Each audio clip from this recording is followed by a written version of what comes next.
we've got Real Bays, Kelly Rabin. We might have one or two other joiners. So I wanted to bring them on, and obviously they're having me on. So we're three-way streaming right now. But thanks for joining, and it's good to see you guys again. And last night was fun, huh? Last night was a lot of fun.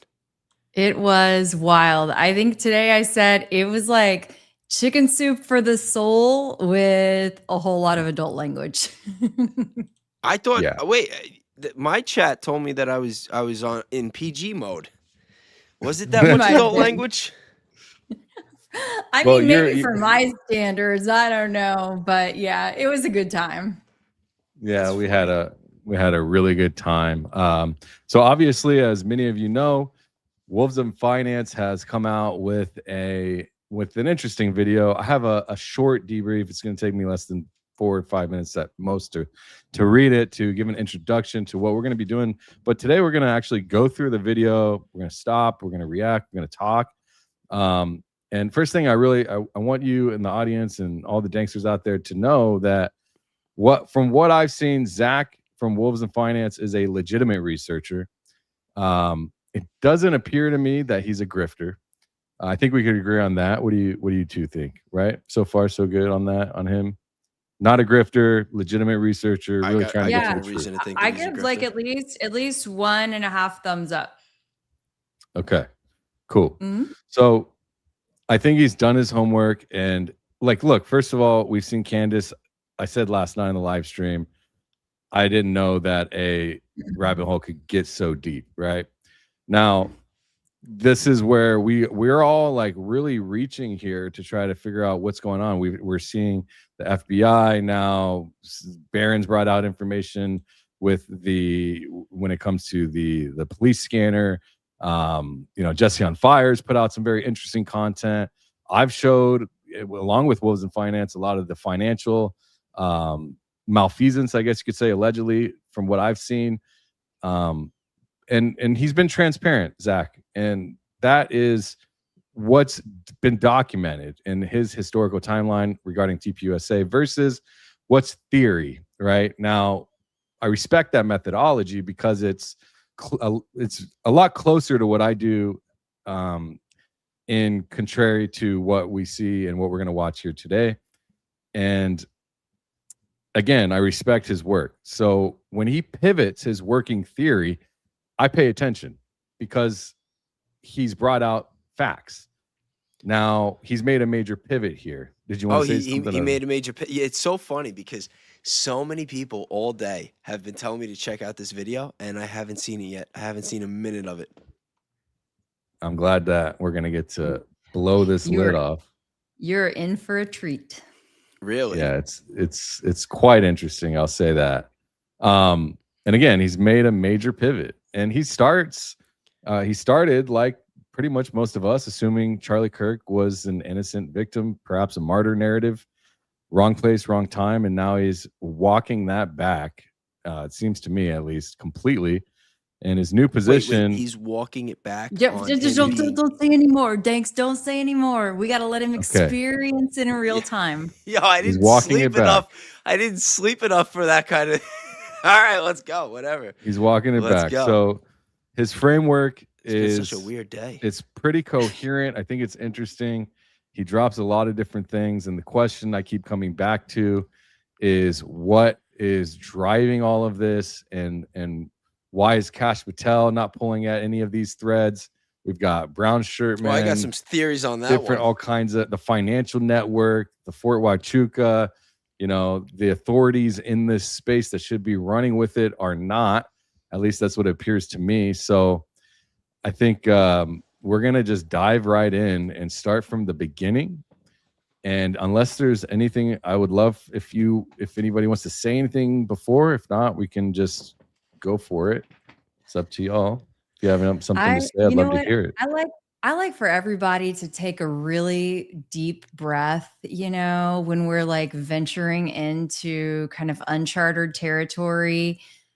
Everybody's coming together during these streams, like maybe with different thoughts, different perspectives. And I always encourage people to keep an open mind, both about what your theory is today, but also like what you thought even of Charlie or Turning Point in the past. That's what I always encourage people to think about. Approach with an open mind. So deep breath. I didn't realize. All right, let's go. I'm excited now. You didn't realize what? No, no, let's just go. Say it. No. I don't want to spoil it for myself. Okay. All right. Well, deep breath is taken. Mine was with some vape, and I'm ready. So it was just what you guys both said about keep an open mind and with Charlie not being the victim. Because that, of all the messages people telling me, nobody said that part. I heard some other, occultist type talk, and some other names might be getting mentioned, but nobody ever said anything about Charlie. So I've definitely done lots of research on this. I haven't publicly said a lot of the things that I could think. I'm very open to pretty much everything on the table, because I don't know the truth. Like, that's what we're here for. You know what I mean? And I think it's important to always stay open-minded. I've seen what Blake has put out. We hung out with him last night, and I was trying to get him to come join us. I think he's got something cooking in regards to wolves, but I think it's important that we all stay open-minded because we don't know the truth. That's why we're all here. And at the end of the day, it doesn't matter really how we get there, but as long as we continue to pull threads, whether they seem unforgiving at points, which a lot of these can be. Jesse's is very unforgiving in the fact that it seems like he's all in. And we can't discount the fact that he could be right. I have not put a conclusion out there to what I think actually happened and what is the reality of the circumstance of how he ended up unalived. But at the end of the day, that takes me a lot longer to get to. I will say that all the financial irregularities that I've discovered, along with wolves, have been very intriguing, to say the least. And what you're going to see in this video is going to explain a lot about where I've been in my head, because I'm going to say what Wolves puts together here is interesting. So what I want you to do is put a 1 in the chat if you have not seen this video, and put a 2 in the chat if you have seen the video. That way we can get a feel for what the audience is experiencing. 1, if you have not seen the video. 2, if you have. So people that haven't seen it, put a 1. 2 for the rest that have already seen it. Let's get a feel. 2, 2, 1. And we're going to go ahead and start this show. And I'm going to run a poll as well. So let me see what the poll is going to say here real quick before we get started. I think I'm going to make it pretty brash. Do you think Charlie Kirk knew about all the financial irregularities in TPUSA? Yes or no? Poll is up. So, ready? Buckle up. Let's run it.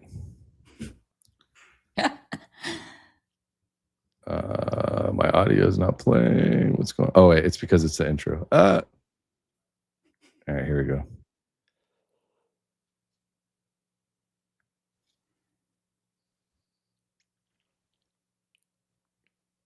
I don't hear anything. You don't hear it? No. No, not yet. Oh, you're right. You're right. I'm seeing it. There's no audio. My bad. Okay, I'll fix it right now. My bad. Pull the Baron. Pulling a Baron. There we go. Okay, this should be better.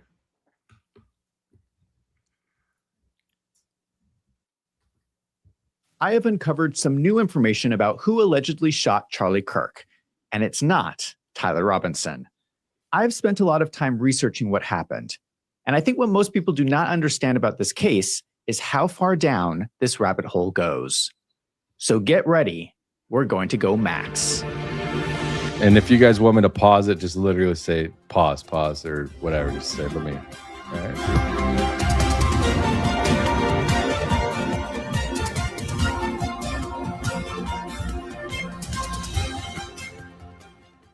Let me start with the biggest problem of the Charlie Kirk investigation. We all started with the assumption that he was an innocent victim. He was a martyr. He could do no wrong. I think we all made the wrong assumption. Here is the issue. We are now at a tipping point where we have uncovered so many shady things that were going on around Charlie Kirk. It looks like there was so much wrongdoing that it is unbelievable that Charlie Kirk was unaware of at least some of what was going on. There were shady things in the financials of Turning Point, allegedly. There were violations of election laws, allegedly. There were strange connections between the staff at Turning Point and Fort Huachuca, allegedly. There was Erica Kirk's strange past, allegedly. There was just too much going on that I no longer believe Charlie Kirk was an innocent victim. He was a genius. You can tell that he was brilliant by just watching him speak. Well, he cannot be both a genius and completely unaware of what was going on around him. How could he not figure some of this stuff out? I think he not only knew about some of these alleged criminal activities, he was also involved at some level. And that changes the entire story about what happened on the day that he was murdered. In a previous video, I talked about Fort Huachuca. This is where they have the U.S. Army Intelligence Center of Excellence. I want to talk about this further. And I'm going to go back to the beginning. And stay with me because this all leads back to Charlie Kirk's murder. I'm going to go through some of the conspiracy theories of the last decade and try to pull out what is fact and what is fiction. I showed this photo in one of my previous videos. This is Charlie Kirk and Tyler Boyer in 2017, allegedly, at the inauguration night party at the Trump Hotel in Washington, D.C. They are making these weird hand signals. This is generally accepted as the hand sign for okay. But many of you have messaged me that that hand sign is also known to be used by Freemasons and the Illuminati. It symbolizes the all-seeing eye. I started looking into this. It's actually very strange. There are a lot of bizarre photos out there of celebrities and important people posing for photographs and flashing this hand sign. Now, I don't know about you, but I have never in my life posed for a photo while flashing this hand sign. Am I the only person who thinks this is strange? What is going on with all of these people taking these photos? Are they being told to do this by the Illuminati? We don't know, but I think it's kind of strange. Now, recently, I was playing a video game with my friends, and this happened. But yeah, I've just started. First of all, I had no idea he was playing like Minecraft on gaming stream and stuff like this. Is kind of interesting for sure. Mostly water. I don't know.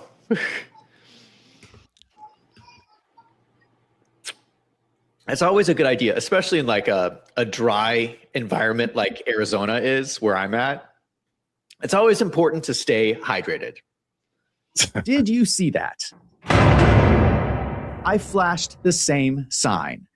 Now, I swear I was not trying to send any bizarre secret message. That was just an inadvertent hand movement. I didn't even realize I was doing it. So I do admit that it is possible that someone can randomly make this hand sign.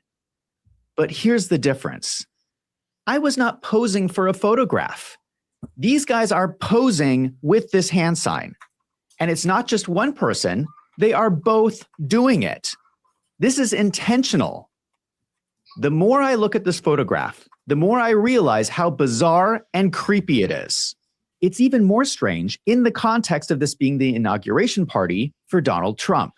It is like they're sending a message to a secret society as if to say, mission accomplished. Keep in mind that Tyler Boyer proudly states in his bio on the Turning Point website how he is a seventh-generation Arizonan. He comes from a powerful Mormon. Now, I do want to kind of go back here a little bit to this hand sign, right? So this photo is of Kirk and Boyer at the Trump inauguration party. I think it's in 2017, both throwing the OK sign or going full Illuminati, which people have said Freemasonry, all-seeing eye. And I get why it catches the eye, right? So two guys posing for a photo at a historic political movement, throwing up this. It's almost like maybe one did it and then the other one did it. Or like, I can't imagine like, yo, are we gonna throw up the sign, bro? Like, are you gonna throw the sign out? Like, what do you guys think? Is this planned, or was it just like maybe Charlie did it and Tyler did it? I mean, is this like, what do you think about this? There's been discrepancy. People have talked about this in the past. Is there any input on this from you guys? I mean, I can't imagine why they would be both making that same symbol. It's not a symbol that I've made in the photo with a friend before. I want to but, watch a little more before I comment. Okay. I don't want to Cool. speak too soon. All right. All good. That Tyler Boyer proudly states in his bio on the Turning Point website how he is a 7th generation Arizonan. He comes from a powerful Mormon family. So it is not unreasonable to think that he is getting involved with Freemasons even at a young age. This photograph suggests to me that both Charlie Kirk and Tyler Boyer were part of some secret society from the beginning. What is also important is that this photograph happened before Candace Owens started working for Turning Point. This photograph was taken in January 2017. Candace started working at Turning Point in November 2017. Candace Owens has been doing the most thorough investigation into Charlie Kirk's death. She says this. Yeah, Kanye sent this now infamous tweet. I love the way Candace Owens thinks. I believe, and I'm saying this retrospectively, that from that moment onward, Charlie and I were assigned handlers. Okay, this is an expression that Kanye used to say, have a handler. I thought that he was just saying that. I thought that he was referring to just Hollywood. I now very much believe that I have had handlers since 2018, and that things were done intentionally to pull me and Charlie apart. What Candace Owens does not realize is that there is a growing possibility that her handler was Charlie Kirk himself. If Charlie Kirk was already involved in a secret society in 2017, it is likely that he was given the task of keeping an eye on Candace Owens. I think that Charlie Kirk was a double agent from the beginning. Candace has released a bunch of text messages between the two. Charlie Kirk says, "Are you ready for the war that's coming? We gonna fight, we gonna win, they will lose." Candace responds, "So effing exciting." Charlie says, "Yes." Candace is not gonna like me saying this, but I'm gonna say it anyway because I think it's the truth. In my opinion, those text messages read like Charlie Kirk is trying to groom Candace Owens to become part of their secret operation. It did not work out because Candace Owens is really bad at taking orders from people. For some reason— Are we gonna keep going without addressing anything, you guys? I thought you were sorry. I'm like, if I could like, have my pause just tell button. me. That's what I'm Okay. saying. Just tell me. Got it. Sorry. Yeah. No, go ahead. You got something to say? Oh, well, I mean, okay, we can stop and talk about the Candace thing. I mean, so the idea of her being handled. Yes.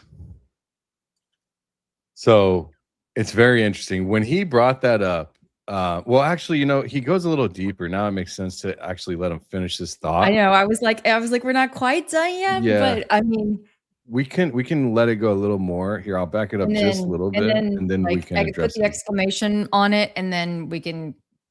Yeah, Yeah. because he does make some points that we need to cover all of it. Candace Owens to become part of their secret operation.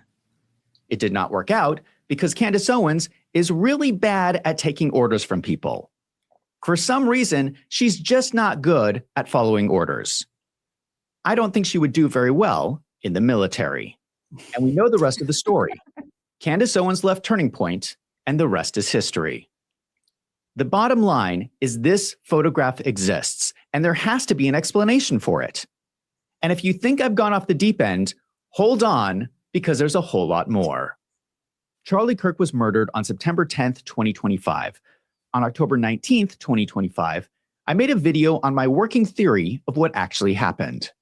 My initial reaction was that the intelligence community was somehow involved. I saw too many similarities with the JFK assassination, which many people now believe involved people within the CIA. I published that video 1 month after the murder. We now know so much more information, and I want to update my working theory. I now believe that in the US, there's a growing conflict going on between the different intelligence agencies. In the US, you have the national intelligence agencies like the CIA. Then Pause it each real quick. branch of the military has. I've been saying that. I've been saying that. I've been saying that all of this stuff going on, that there are different factions of the intelligence agencies, that like when people talk about like the FBI or the CIA, that they think it's all just one big organization. And I've been saying that these are very big organizations and that there are certain factions that are working in unison with factions of foreign intelligence. And that is the deep state. You have to think about how people are. I mean, even when you break it down to influencers, like on this platform, how there's like little rivalries and little cliquey stuff going on. Like that is basic human nature.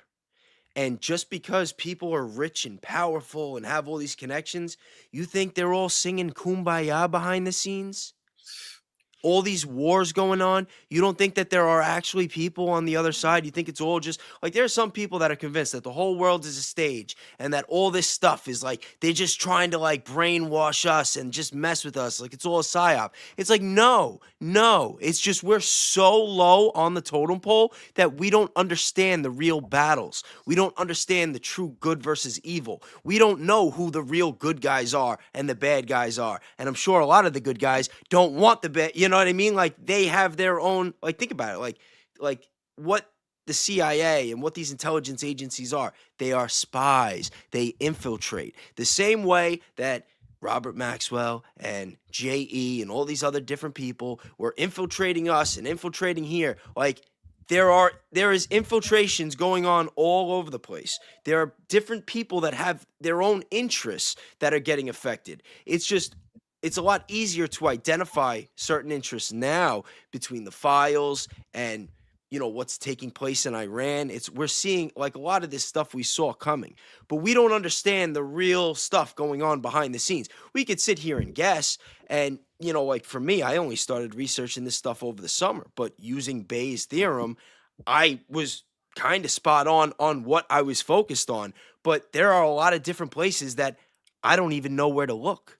And that's why I've been trying to do my networking and meet people and learn more and understand more. Because I know that if I ended up with the right people on the right team, that I would be able to figure some of this shit out. And I think that there are different people that don't want that to happen, and that is part of the reason why I've been dealing with my nonsense.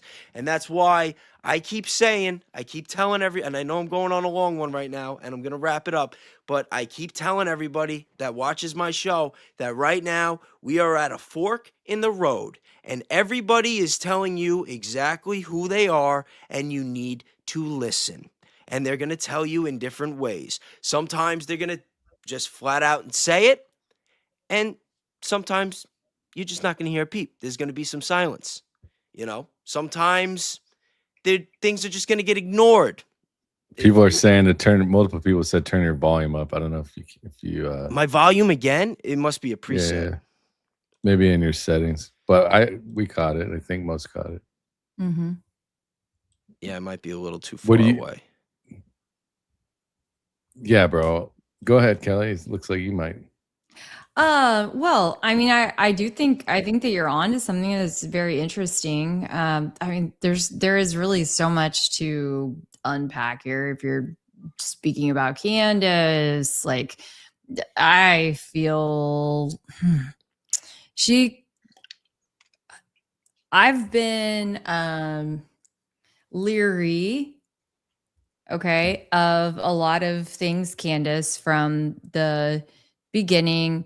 I've been supportive, but not just a 100%. She's got my stamp of approval because she has the biggest cult following.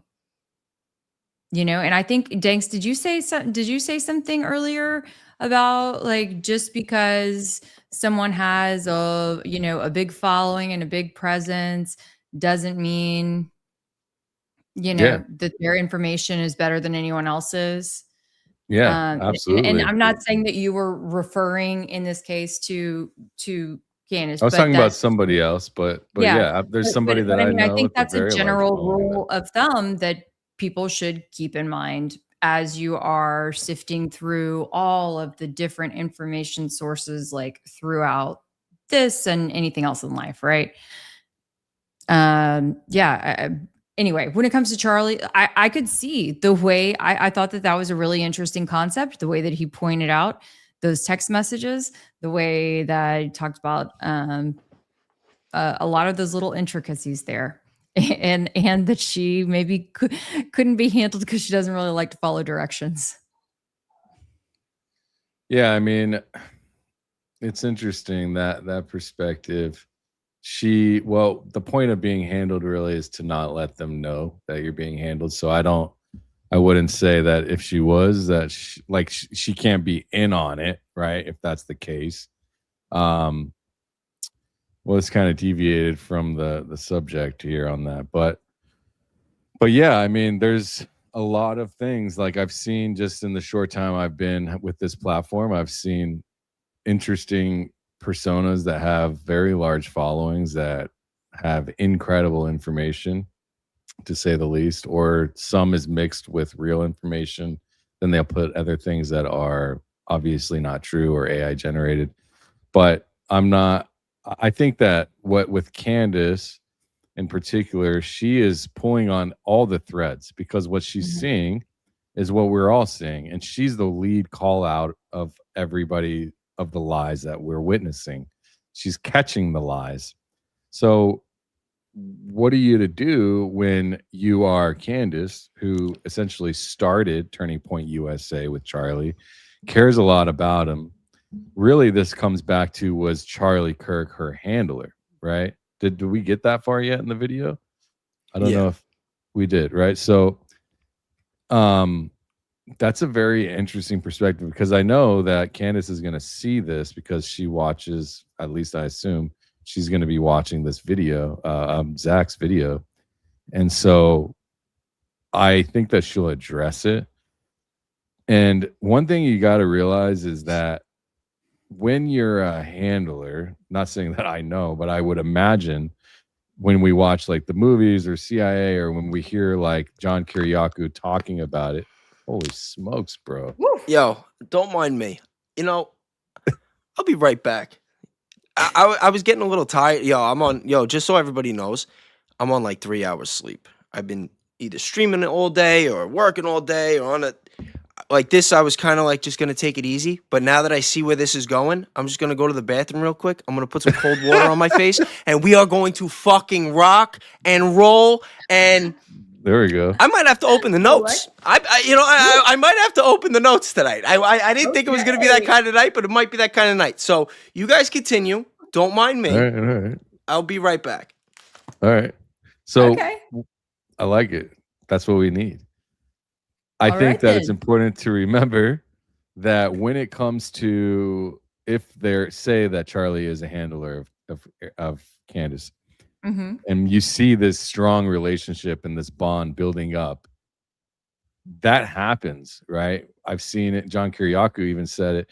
They get into these intimate relationships and it makes the work even better, right? Because the more connection that you build with somebody that you're handling, I would imagine makes it a much stronger, more just more able, I guess you could say, to get the work done, maybe, if I'm even making sense. Yep. And okay, so I'm so sorry, because I like keep looking to the side, and that's where I have the chat running on the side. And there are so many amazing comments in the chat, right? This chat is on fire, and you guys have such great perception. So I want to say thank you so much for weighing in, because y'all really do have some great points. And there was one, let me try to like, you want to tell me which is that the one? Yes. Are we that good? And then there was one that was actually right before then. that leads into that. So I want to kind of expand on. Hold on, let's see. Is it up? But they all kind of like link up together. 1 second, a little bit. Yeah, I'll pull them up and we can maybe Christine. Oh yeah, if you tell me the time, now I see what you're saying. If you can see the time, I can see it. Right. It was something.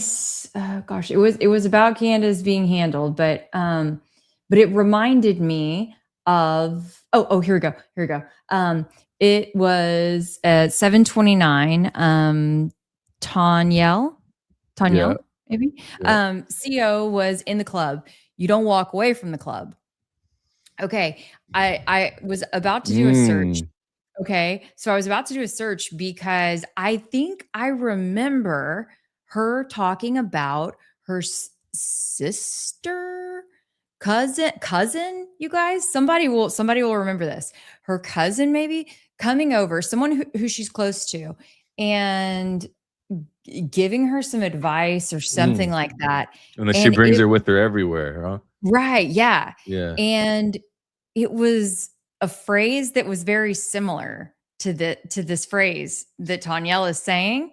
And it made me think like, ooh, that actually like that concept would double back if right, if we're just saying hypotheticals here, but like if Candace herself like were in the club, then didn't that person go to the meeting with Erica in Nashville? Yes. Yep. You're right. Yeah. Okay. So anyway, for what that's worth. Yeah. There's some lead up, you said? You want me to pull the other ones? That was a lead up to then that other comment that you just had up. Let's see here. I think it was this one or this one. Yeah, as soon as Wolves, so from Jackie W 335, as soon as Wolves mentioned handler, I thought about the call that Charlie made to Candace to tell her to answer the call from Trump. I don't recall that situation. Yes. So that was, I think, if I remember, that was in regards to the Macron thing. Oh, so did Charlie connect them or Charlie tell her to answer the call from Trump regarding Macron wanting to discuss to zip it. Yeah. Yep. Very that it was time to like. So when y'all start thinking, everything like, look, okay, at the end of the day, you can build blocks in a bunch of different ways, right? You can build a bunch of different structures with the blocks that you have, with the evidence that you have at your disposal, right? But it is interesting to build a little structure with said evidence that we're working with right now. Yeah, I think that it's quite interesting for sure. We can keep going. I don't know if Bez wants to keep going on this. Do you have something to say? How you feeling over there? I just want to say one thing real quick because I noticed a couple things in the chats. Now I know that I have a very small channel, by far the smallest channel out of everybody, but I don't care. If I'm on the platform, listen, we are about individual accountability and respect. This is not an echo chamber. If you see me on a show with other streamers, other influencers, it's not an echo chamber. Okay? If someone has an opinion that doesn't, align with yours, get over it. Like, you don't find out the truth unless you go down every avenue. If you're a scientist, you're going to do experiments. You're going to do every experiment, even the ones you don't believe in, because that's the only way that you're really going to find the truth. So please, just have a little respect, especially for the lady. That's all I have to say for now. Let's keep going. I'll have plenty more to say. Building backgrounds of the players looking for odd behavior that's been lied about by the players in the last 6 months. Her reporting holds them to their words. Yeah, I mean, she's definitely.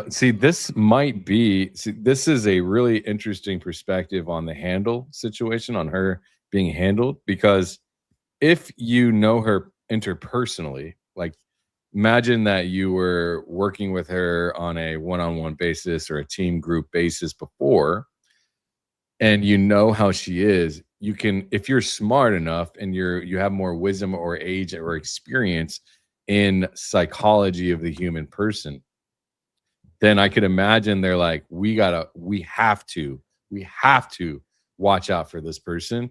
So we need to put somebody on. I'm not saying that she is handled, but Zach, didn't he? It was definite. No, he felt definite that she's being handled by Charlie. That's what it seems like.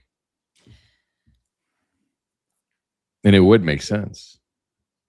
Let's see. It seemed like he at least felt there was a reasonable likelihood.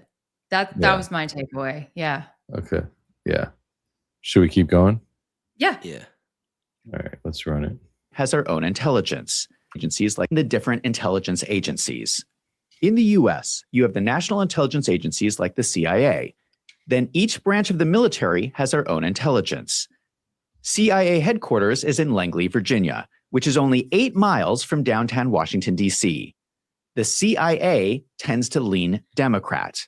We know this because of their involvement in scandals like the Russian collusion hoax during Hillary Clinton's election and the hoax about the Hunter Biden laptop during Joe Biden's election. In both of those situations, the CIA used their power to try to swing the presidential election for the Democrats. The military is different. They are spread out on bases throughout the country, and they tend to lean Republican. Now imagine this scenario. Military intelligence is sitting there, watching the CIA commit crimes during the Russian collusion hoax. We now understand that Obama directed the CIA to produce the 2017 ICA using the unreliable Steele dossier to claim Russia helped Trump win. Military intelligence is watching this and thinking, if the CIA is breaking the law to try to get their candidate to win, we're going to do the same thing. If you think this is not possible, do you know who convinced Donald Trump to run for president when he announced the first time in 2015? It was someone from the military. We know this because Trump said it himself in a speech.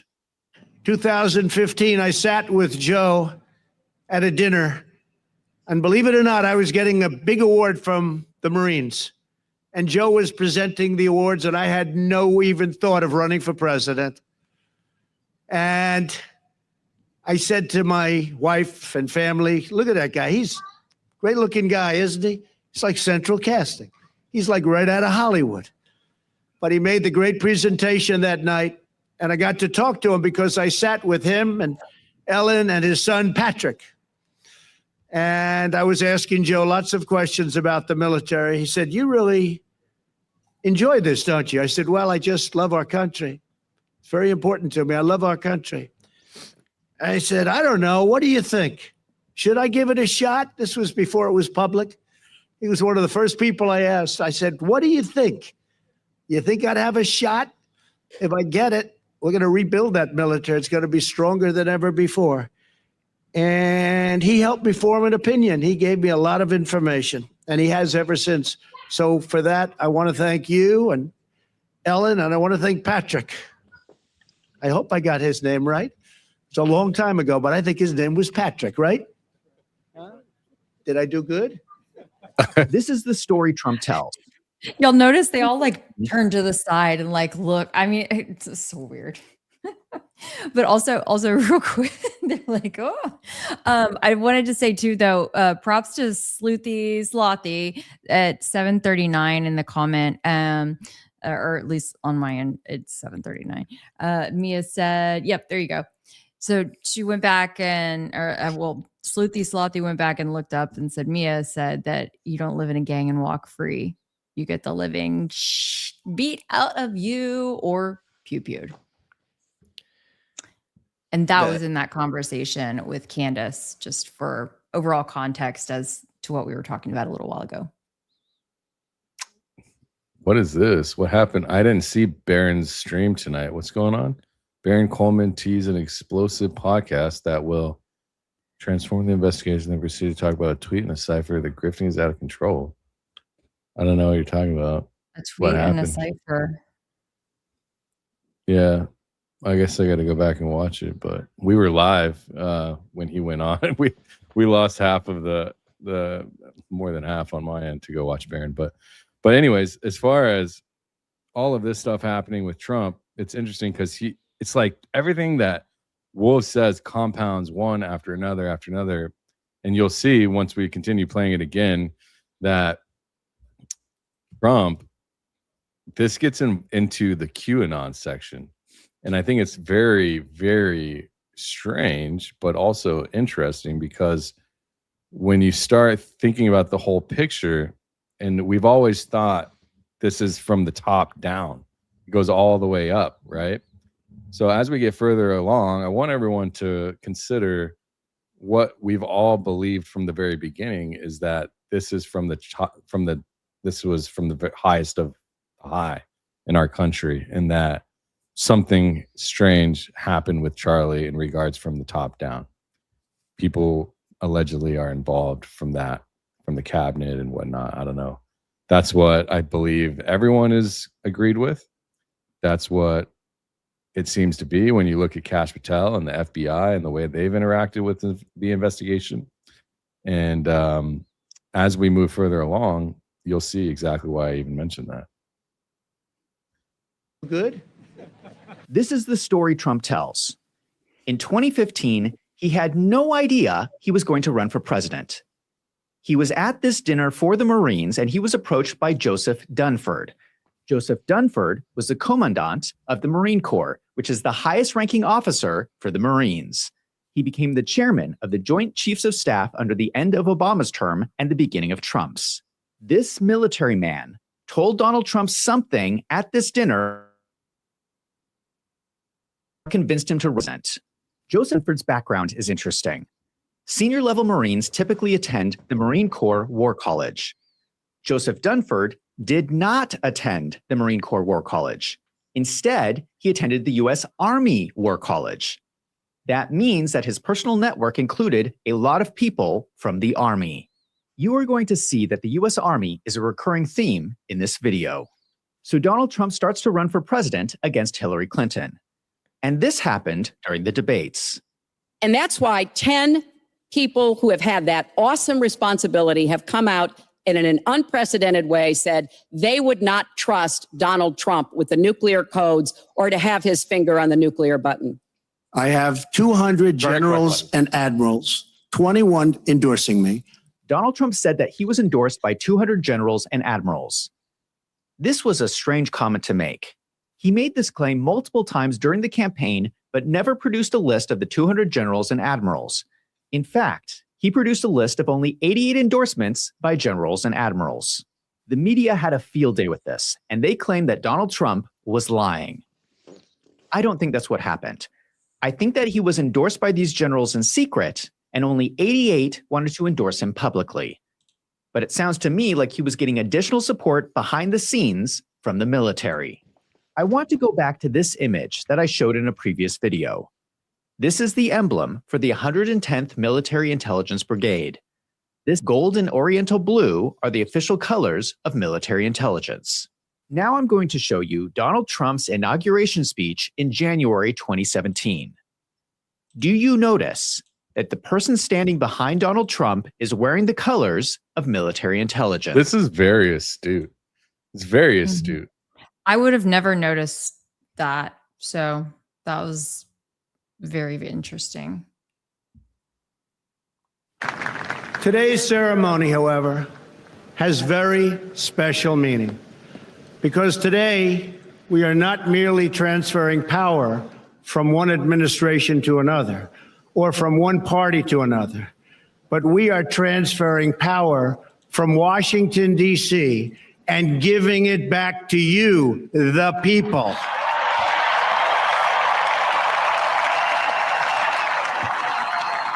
Now, the crowd is eating this up, but I think it is significant that the person standing behind Donald Trump's shoulder during his inauguration speech is military intelligence. Then in 2017, the DoD spends $2.4 million to lease space in Trump Tower.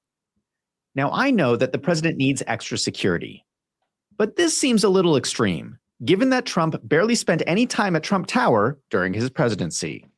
Someone who is key to understanding what is going on is the comedian Roseanne Barr. Greetings, Earthlings and humans and others, and any members of the animal kingdom who like to tune in because they love my voice. They understand that finally a voice of intelligence has pierced this realm of bullshit. Welcome to the Roseanne Barr podcast. Now, she is known for saying some controversial things. A lot of people laugh her off because she is a comedian. I think we should have all taken Roseanne a little bit more seriously. She has a podcast where she interviewed Derek Johnson. Derek Johnson is a pretty extreme conspiracy theorist. His theory is that Donald Trump was a military plant. He believes that Joe Biden was executed and replaced with a body double, and that Donald Trump has been the president this whole time. That sounds pretty wild. But in hindsight, they say some pretty interesting things in this interview. They don't realize, they think military. This is what I want to say real quick before we get any further. I have a strange feeling as I watch the chat that there's about to be another division taking happening somewhere along the way in the next week. I think that there's going to be some sort of attacking on people. I'm noticing things, and it's not in particular to what people are saying in Barron's chat. I think it's or what they're saying happened in Barron's live or whatever happened. I don't know. I have to go see, but I just noticed the energy of the chat starting to shift back towards when Fort Huachuca started up again. Is that just me? No.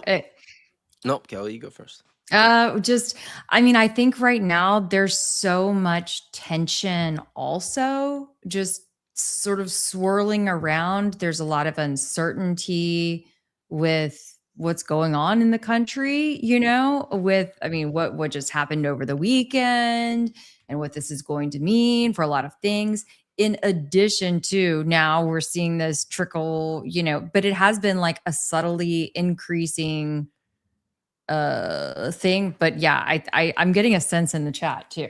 I think I don't know if something just needs to like pop or what, but it does feel like it's edging on Fort Huachuca tension.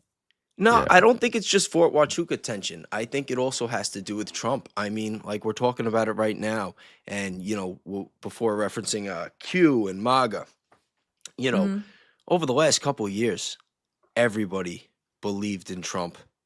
I mean, like everybody that believed in Trump, like the right. I mean, obviously the left didn't, but I'm saying that the right believed in Trump and really rallied behind him coming up to this election, and we got betrayed.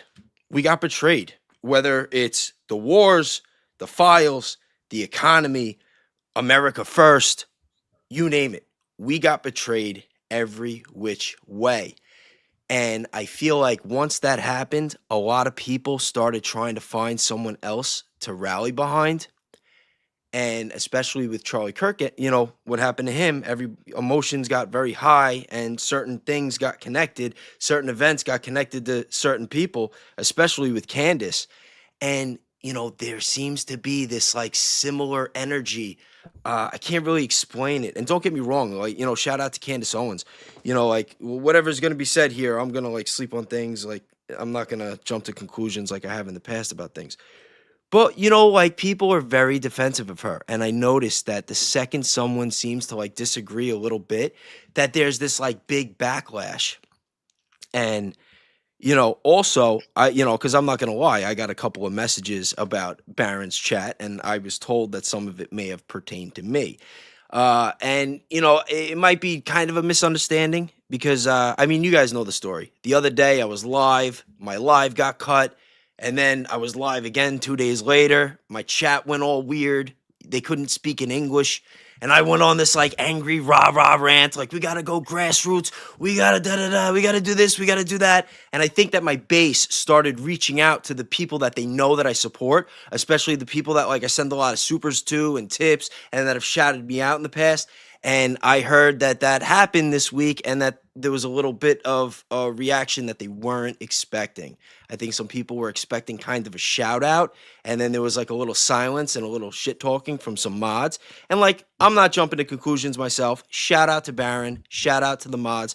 Like, I don't know. Like, I messaged Barron's sister last week. Like, there's no, So like whatever that is, and the people messaging me, like shout out to you guys. Like I think it's so awesome that I have this like loyal following that's building that like I can, like right now on my end, I got 40 people, so I'm doing lives with 40, 50 people. So the fact that there's like anything going on at all that's like a blip on the radar, like that is awesome. Like just imagine what's going to happen if I had 4,000 followers. You know what I mean? Like the kind of changes that we could actually make, the kind of shit that we're going to be able to stir up. But yeah, I just wanted to get that out of the way. And remember, peace and love. I'm sorry if I came off aggressive before. I saw a couple people, take some jabs at Kelly. I don't like when people talk bad about women. Like I went on a little rant yesterday about Paramount Tactical, another guy who I don't even watch or follow because he did something I thought was kind of shitty. So listen, you want to say stuff about me? You want to say stuff about Danks? You want to say, leave the women alone, please. All right, let's keep going. But I'll handle you if I need to. Yes. Don't get it Kelly is a twisted. beast. Don't get it twisted. That's right. Yeah, I could see the dominatrix action going. I don't know if what's the And shout out to Mad World 1984 because she's right. I might have 40, but I got the 40 most based all day. Absolutely. Yeah, dude, your chat Love that. pops.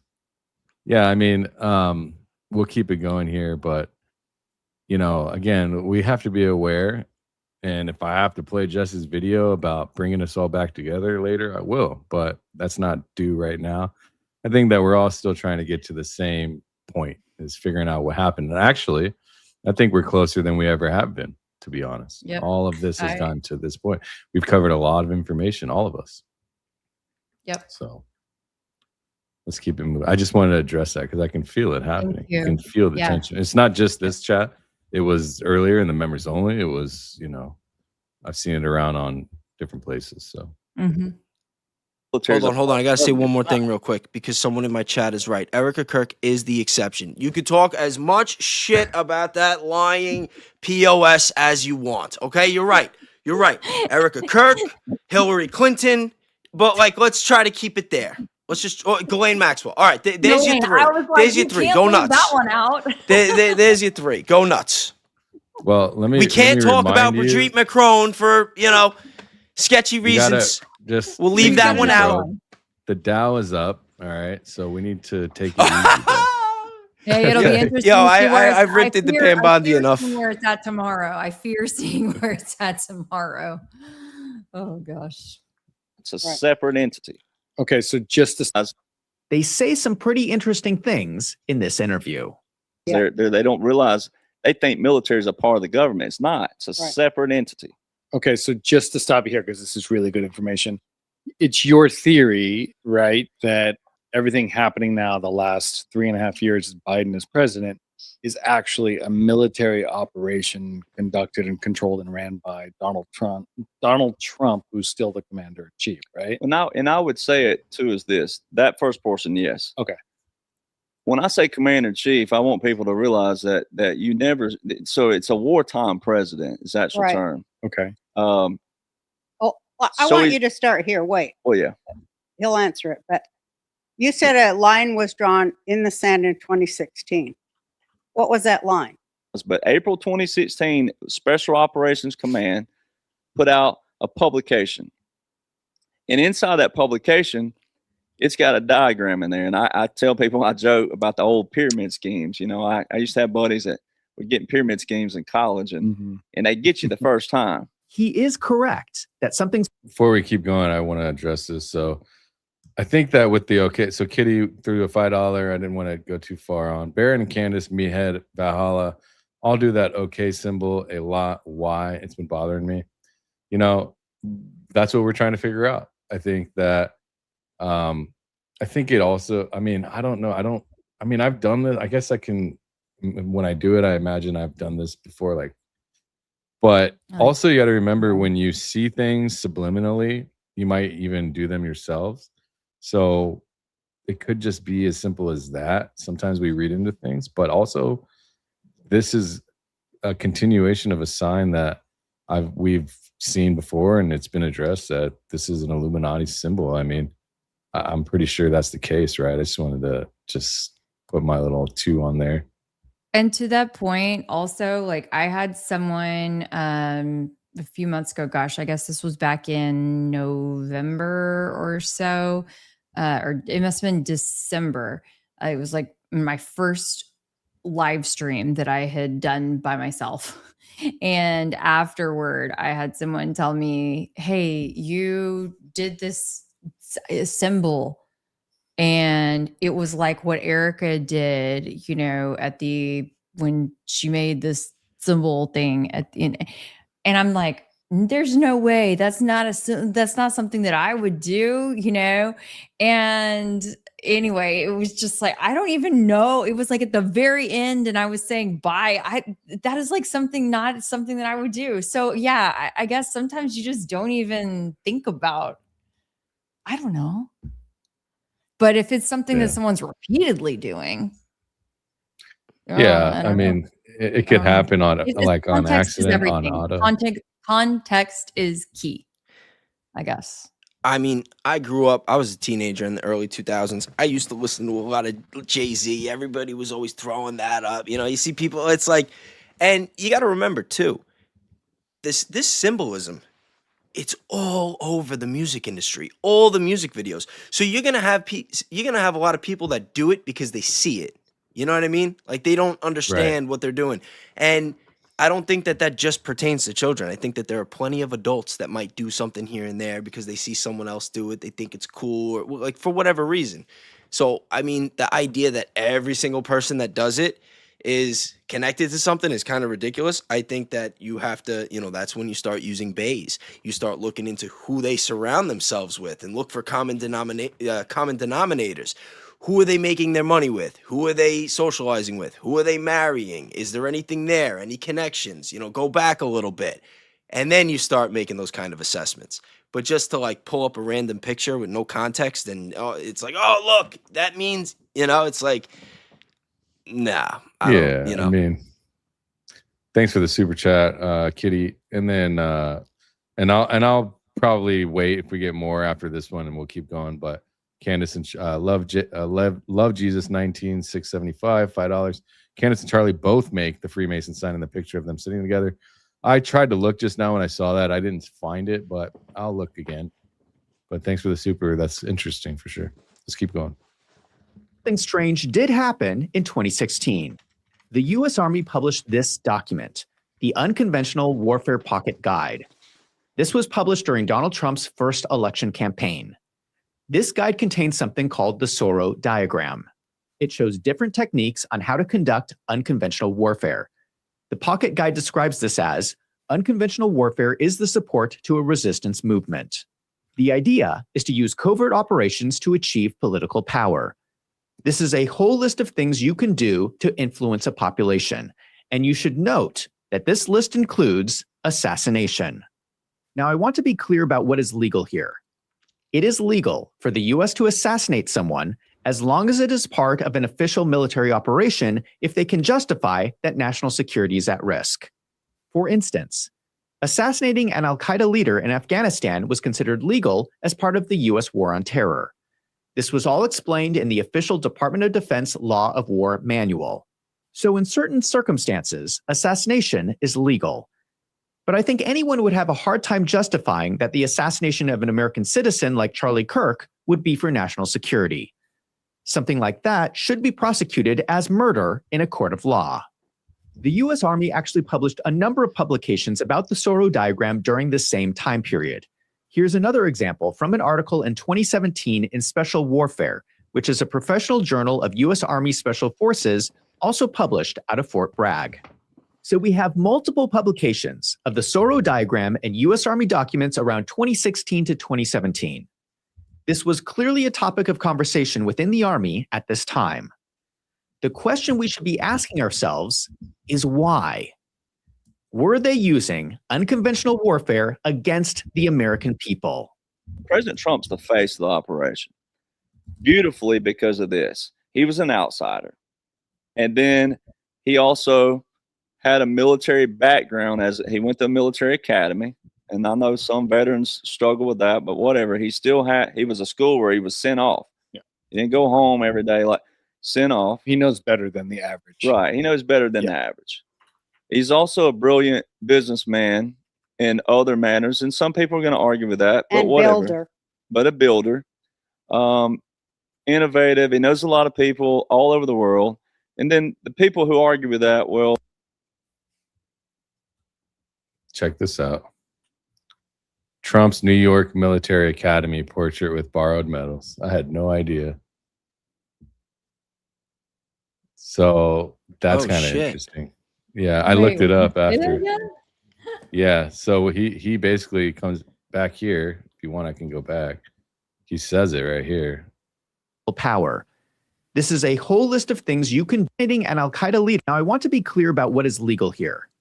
It is legal says for it. the Does it U.S. say to back here? assassinate someone as long as it is part of an official military operation if they can justify that national security is at risk. For instance, assassinating an Al-Qaeda leader in So Afghanistan. basically, what I Wait, kind of messed up the okay. timeline here, but what he's saying is that Trump was in the military academy, and because of this, maybe he has a better understanding of and connections to the military, adding him into the layer of QAnon and potentially working with the military to do whatever. And this is evidence of that. Well, according to Wikipedia, and then basically here I put this, and then there's information. I mean, we could Google AI it. What are your thoughts on QAnon? I don't know enough about it. From what I heard, and I've been learning more about it lately, especially today. I talked to the homie Severe, who was going to join us, but he can't.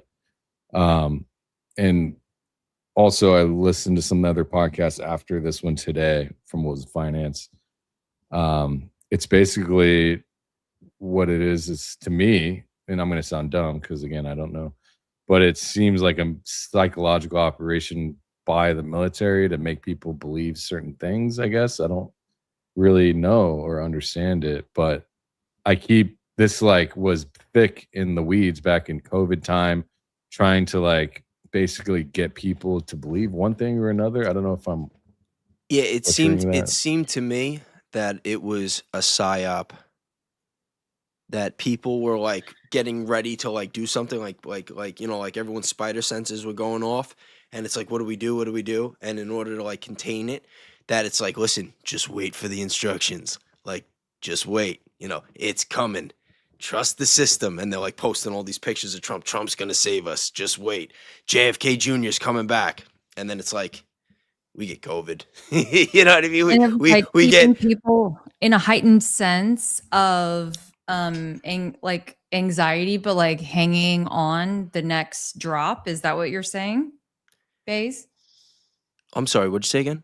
That it was kind of keeping people in this. It was a carrot on a heightened stick sense to ice the puck of and to make sure anxiety. that people Yeah. don't react. No, not even. It's Oh, okay. I think that people that had the heightened sense to make sure that they wouldn't react. It's like keep Got them in it. check. It's like just sit back. I'll be right back, and then we're gonna save the country. And everyone's just standing there waiting while, This is perfect timing. We were just talking about QAnon and what all this means.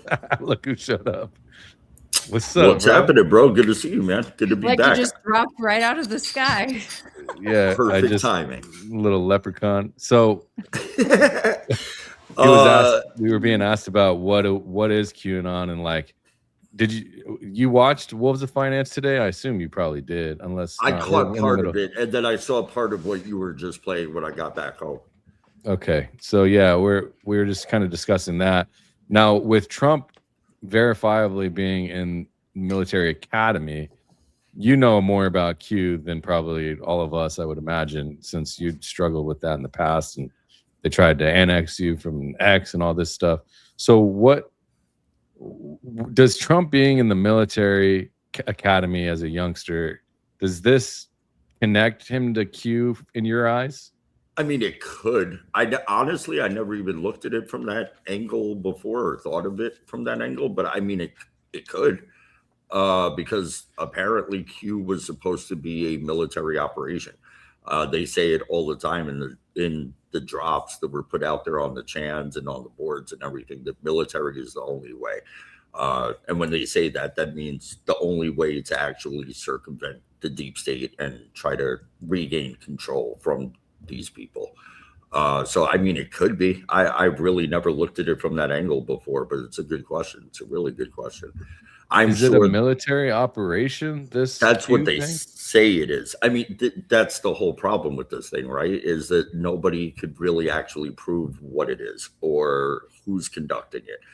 All we know for certain is that on these boards, on 4chan, 8chan, 8kun, all of these different boards that they had, that there were people that were using what they call a trip code, which is essentially a signifier. It's your signature that lets people know that the posts are coming from that account or that person specifically. It's like if you had a Bitcoin wallet and that your access to that, it is only you that has that. No one else could get that. It just, you can't do anything to like circumvent that. Same kind of thing. So at that time, all these posts were coming from the same account, and they were saying that it was the military working in tandem with really high profile, movers and shakers that could get this thing done. But I mean, that's a tall order. Like I was saying before you went live, when we were just chopping it up, they say it's a group of either 10 people or less. So when you look at it in that scope, it's pretty wild, man, that a group of 10 people are behind the scenes putting this entire thing together and working in coordination with each other to take down literally the most evil forces that are ruining the planet and ruining the experience here for all of us. So yeah, quite a tall order. Whether that's actually what's happening or not, I think that's the part that's up for debate. Who was posting all this stuff? If it was someone, a lot of people thought it was General Flynn at one point. There are posts that say Q plus and Q plus plus. People thought that was Melania Trump at one point that was posting the stuff. Is this where is this? Where are you saying posting at? What do you mean? On the message boards on 4chan. 4chan? Yeah. Okay. So if you just if you were to Google like Q posts, you would see images of the kind of stuff that I'm talking about. And there Is were, it still available, or was the stuff deleted? No, it's still available. You could still pull all these old posts up. I believe QAG.com might be one of the sites that pulls all of the posts QAlerts.pub, is that Q alerts? Here, I can just look at images and see. So I remember I watched a documentary on it. It was like a little limited series on HBO. This is like before I realized just how far into Operation Mockingbird a lot of those limited series and documentaries are. But they just made the whole Q thing look so silly. Which they really did. Which kind of gives it more credence, right? Because when you see mainstream media and you see like a Netflix or an HBO or a Hulu or one of these companies attacking something, I think that we pretty much have been conditioned over time to not trust what they're saying. So it kind of gives a little more power to it when it gets attacked relentlessly. I literally lost all my social media accounts. I lost my access to my Cash App, PayPal, Venmo, all cash transfer sites at that time. For creating that kind of content and discussing that kind of stuff. And the purge of 2020, right around the COVID time, they got rid of all the Q peeps. Everyone that was creating that kind of content on YouTube, all got swept off the internet at the exact same time within a week of each other. So when you look at it from that angle, it's like, if this isn't real and this is something that's so easy to debunk, then why are these people such a threat to you that you need to ruin their lives? When you say creating that kind of content, were you creating in favor of Q, or what do you mean exactly? Well, in the space of what I was doing, I was killing it on Twitter. This is when I had like 100,000 followers before they originally ganked my account and completely destroyed it. But the stuff I was doing at the time was a lot of threats, just a lot of research, a lot of digging and diving and looking into the stuff that was in the drops. So what the drops would essentially do is kind of point in a certain direction, kind of put a flashlight on something and say, it's up to you to look into this, but you should look into this because there's some crazy shit going on with these people, these organizations, whatever it was putting the laser pointer on. And then everyone would collectively just start digging, doing research, looking into it, putting up threads, and really trying to flesh out the information. And what I was doing on top of it was creating music in real time to all of the stuff that I was learning about, that everyone at the same time was learning about during the Great Awakening. So it wasn't either pro-Q or anti-Q. It's more just calling balls and strikes of what we're seeing out there, with people waking up to all of this stuff collectively. Yeah, I just put in Q drops to see if anything came up. Is this like an example of a Q drop? I imagine maybe. So this is on abc.net, but it's like Sky event, 6-year delta to the day. How many coincidences before it becomes mathematically impossible? Wait until you learn who has been talking to you here. Q. There you go. Yeah, stuff like that.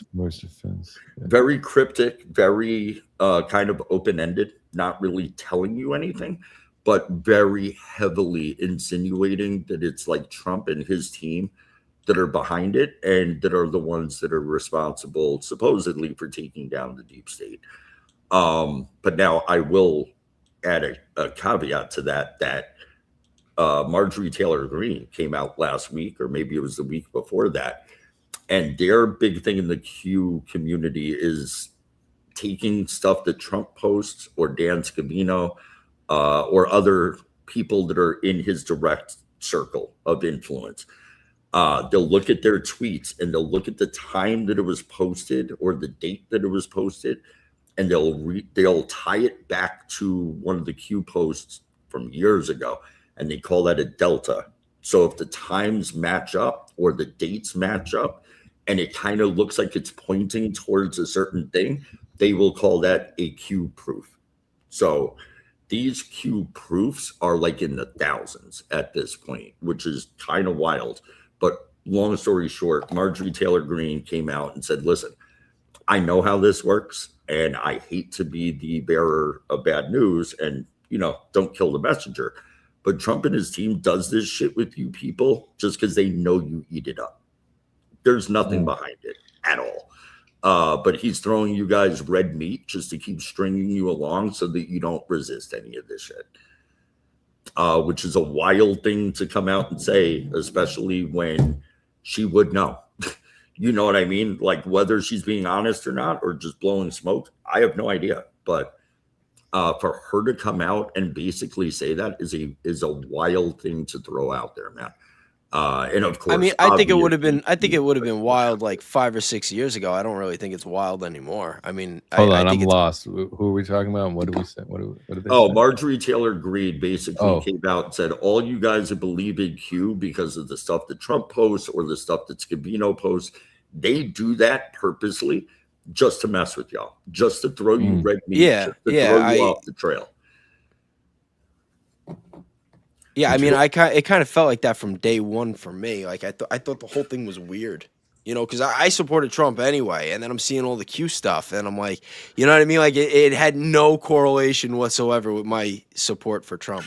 So how long have you, only because I don't know your guys' background and stuff, how long have you supported Trump? Like, since the first term, since 2016?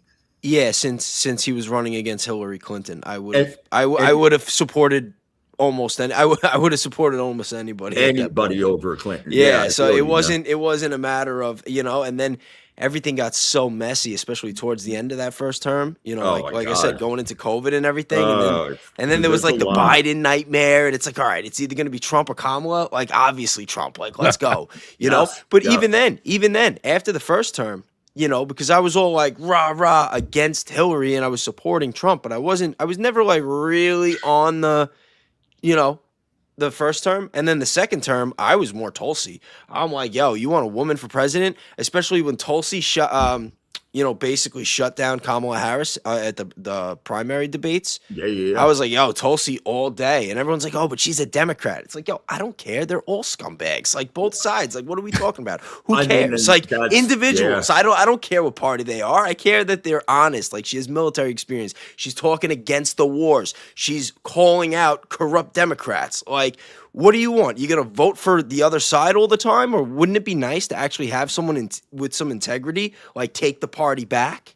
You know what I mean? Like, I think that's where a lot of people are heading right now, is realizing that left, right, two wings of the same. I say it all the time. It's cancerous WWE. We're all a bunch of marks. We're all a bunch It of is. marks. It's WWE. They all answer to the boss. You And got what you got people want- Rothschild, McMahon, and the Rockefellers in the background. They say jump. It's Don't how talk high. about that WWE. You know what? Right here, you got an old school WWF fan. Oh, me who too. is Me raised too. I don't Me say it too. with disrespect. I love WWE wrestling. I fan. watch wrestling. I Okay. use the references all the time. I use the Undertaker. references all the time. And I say that in wrestling, the best rivalries are when there's actually legitimate bad blood and real competition. And Yes. that's the same thing with the politics. It's the Yeah. best show when you could tell they really don't like each other. But at the end of the day, if Vince McMahon says, listen, bitch, you're getting pinned clean, like that's it. That's what it's going to be every time. And it's the same thing with our politics. If these deep state guys upstairs say, listen, like, this is what it is. You're going to vote this way. It's like, oh, but I've been campaigning saying, yeah, cool story, bro. Like, vote. You know what I mean? Yeah, And if you yeah. don't, all of a sudden, I don't know. You know, what was her name in Minnesota? Melissa Hortman?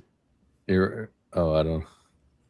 The Think about one Ilhan that Omar? her and her husband got a couple months ago? Yes, The only Oh, Democrat to yeah, vote yeah. against the party?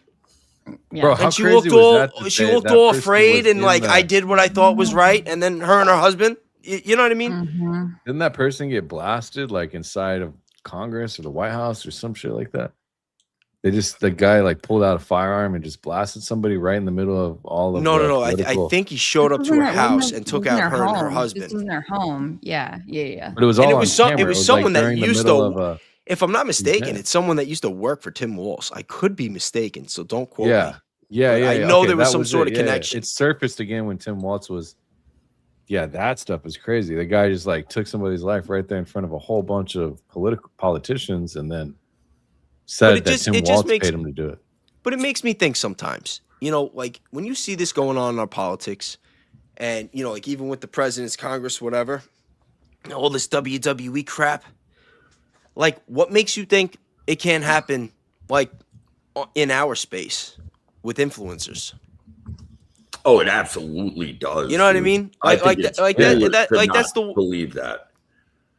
Yeah, of course it does. This dude, is the and- best place to do it. And it's the same. It's no Mm-hmm. different than two musicians putting on a fake beef with each other so they could both get eyes on their projects. And it's like East Coast, West Coast rap in the 90s. Yes, exactly that. Yeah. I mean, And not only can that's you the- if- drive record sales, but you could drive a whole narrative through doing that. And that's what these people do more than anything. It's not just like the divide and conquer thing. It's the fact that they could create whatever narrative they have and have people remain tribalistic. And you got to either pick left or right. And that's what I was saying before. I think a lot of people are realizing I don't pick either. I want someone that's going to be honest and someone that's going to do the right thing. I don't care what party that is. I don't care what color that's under, but give me someone that's not going to gaslight us into oblivion. I think people have just honestly had it and see it for what it is now. It's a clown show, dude. And these people are all in bed together. I'm gonna read this and then we'll keep it moving. Kitty Whiskers is stuck on the the OK symbol. Baron, thanks for the super chat. Baron said tonight the OK symbol means a mega meme. Nope. I've never seen anyone other than Hollywood do it until Candace, Baron, and Valhalla doing it a lot in every show. WTF. Again, I don't know, man. It is strange. I will say that. When you put Valhalla in there, then it makes me think, like, I don't know. I mean, I don't see him as that kind of person. I think Yo, shout out to Valhalla. Yeah, you know, all the and time. listen, like even with that, like I don't like know him personally, you know, like whatever. But like for me, at this point, it's like you really just have to just use your judgment on your interactions with people. You interact with somebody enough, you're gonna get to know them. You're gonna see, you know, how they are. You're gonna see if they change, what makes them change, you know. And like so far, the limited interactions I've had with Valhalla, he's been a pretty freaking awesome dude. And I've seen him get a lot of hate on the internet, and I don't know, it never really felt justified to me. You know? So someone Just say, was someone saying in this one, The okay sign, you bend your fingers. So I guess if I were to do it naturally, I would go like this, right? But, and that's what Charlie and them did. I'll try to get back to this. Was it 820? So if I can find that image. Well, you know why they say that that's a bad thing anyway, right? Like why that's a bad symbol, like what that actually symbolizes with the the Illuminati and all that. What, but why it actually, like why that would be specifically that symbol would be that. Look at the image that you have up there right now. Not saying that I co-sign this, but what the people that do say that that's an evil symbol and that they deal in symbolism and imagery and that kind of stuff. If you look, it actually forms 3 6s. Oh. So it's a 666. Yeah, it does. In making well, it's symbols. 1, So 2, that's 3. Well, why- together. Oh, because what is the circle supposed to? The multiply or something? circle's the loop, and then it's. Yes. Can you see? 6 Oh, I 6 see. 6 6. So that's why they say that they use that as part of their symbolism. And listen, I'm not going to say anything like it. specifically about this picture, but like when I talk about my research and I talk about Bayes' theorem and probability models, every single rabbit hole that I've gone down, every single rabbit hole, whether I start from here or here or here, you go deep enough, you always get to Jesus, and you always get to this theory that the world is run by a bunch of devil worshippers. It's these Masonic, occultist people, and everything is a battle of souls, and that they're playing by their own rules. Like they can't just like take your soul. They have to like get you to give in. You have to like hand it over. It's kind of like vampires. You got to invite them in. Yes. This seems like a hot topic. I mean, everybody is interested in this. That's why they smuggle all of this stuff in, because even if it's only done at a subliminal level and people take this stuff in, whether it's music or whether it's movies, TV shows, commercials, pictures, whatever it is, in their book, the way that it works with like karmic law and things like that, in their book, the reason why they're allowed to do these things, because believe it or not, they do operate by a code. People think that they just are lawless and reckless. Yeah, they definitely operate by a code. It's a very strict code. And the biggest part of it is that people have to be accepting of the things that they're doing. So in their view, if they're putting all this stuff out and no one's pushing back against it, and there's no mass pushback against the evil shit that they're doing, then in their book, hey, it's a go. You know what I mean? If these people had a problem being controlled and exercising free will, then there would be pushback, and there isn't. So we're just going to continue to do what we do. And the sad part is what I've been seeing firsthand with people that I know in my personal life over the last couple months is people would rather have their heads in the sand. They don't want to know. They don't want to know what, like at first, before the files came out, I'm trying to tell people, trying to tell them about Charlie Kirk, trying to tell them about J.E., trying to tell them about, what happened in September in 2001. And people just want to write me off as crazy. It's like, oh, you're a conspiracy theorist. You're that guy at the party. You're nuts, blah, blah, blah, blah, blah, blah. But then all of a sudden the files start coming out. More evidence comes out. Like you learn more every day. And then all of a sudden people just can't handle it. Like they can't handle it. Well, like you have it right there in the face. Kicks in, man.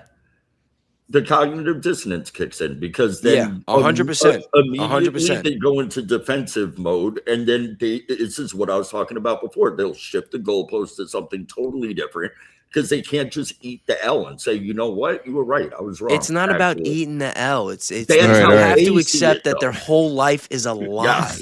Yes, exactly. The chat that. wants to keep it moving. Yeah, let's keep it moving. The chat wants to keep it moving. We'll address some of these more super chats as we keep going along.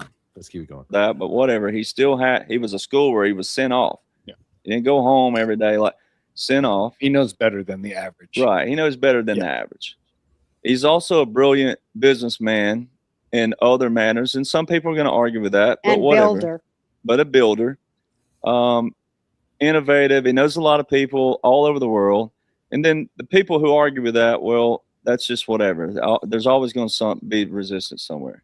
We can argue about whether Derek Johnson has his facts right about Joe Biden's body double and those other specifics. But I think his general concept is a legitimate question. Has there been a covert military operation going on since 2016? That is a big question.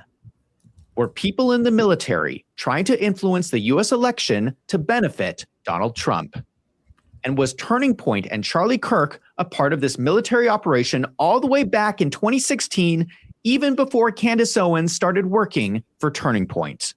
Roseanne Barr also went on the Tim Pool podcast and said this. I'll start from the beginning. First, we can talk about the I believe that they were all. authorization. I believe that they were all arrested. Oh no!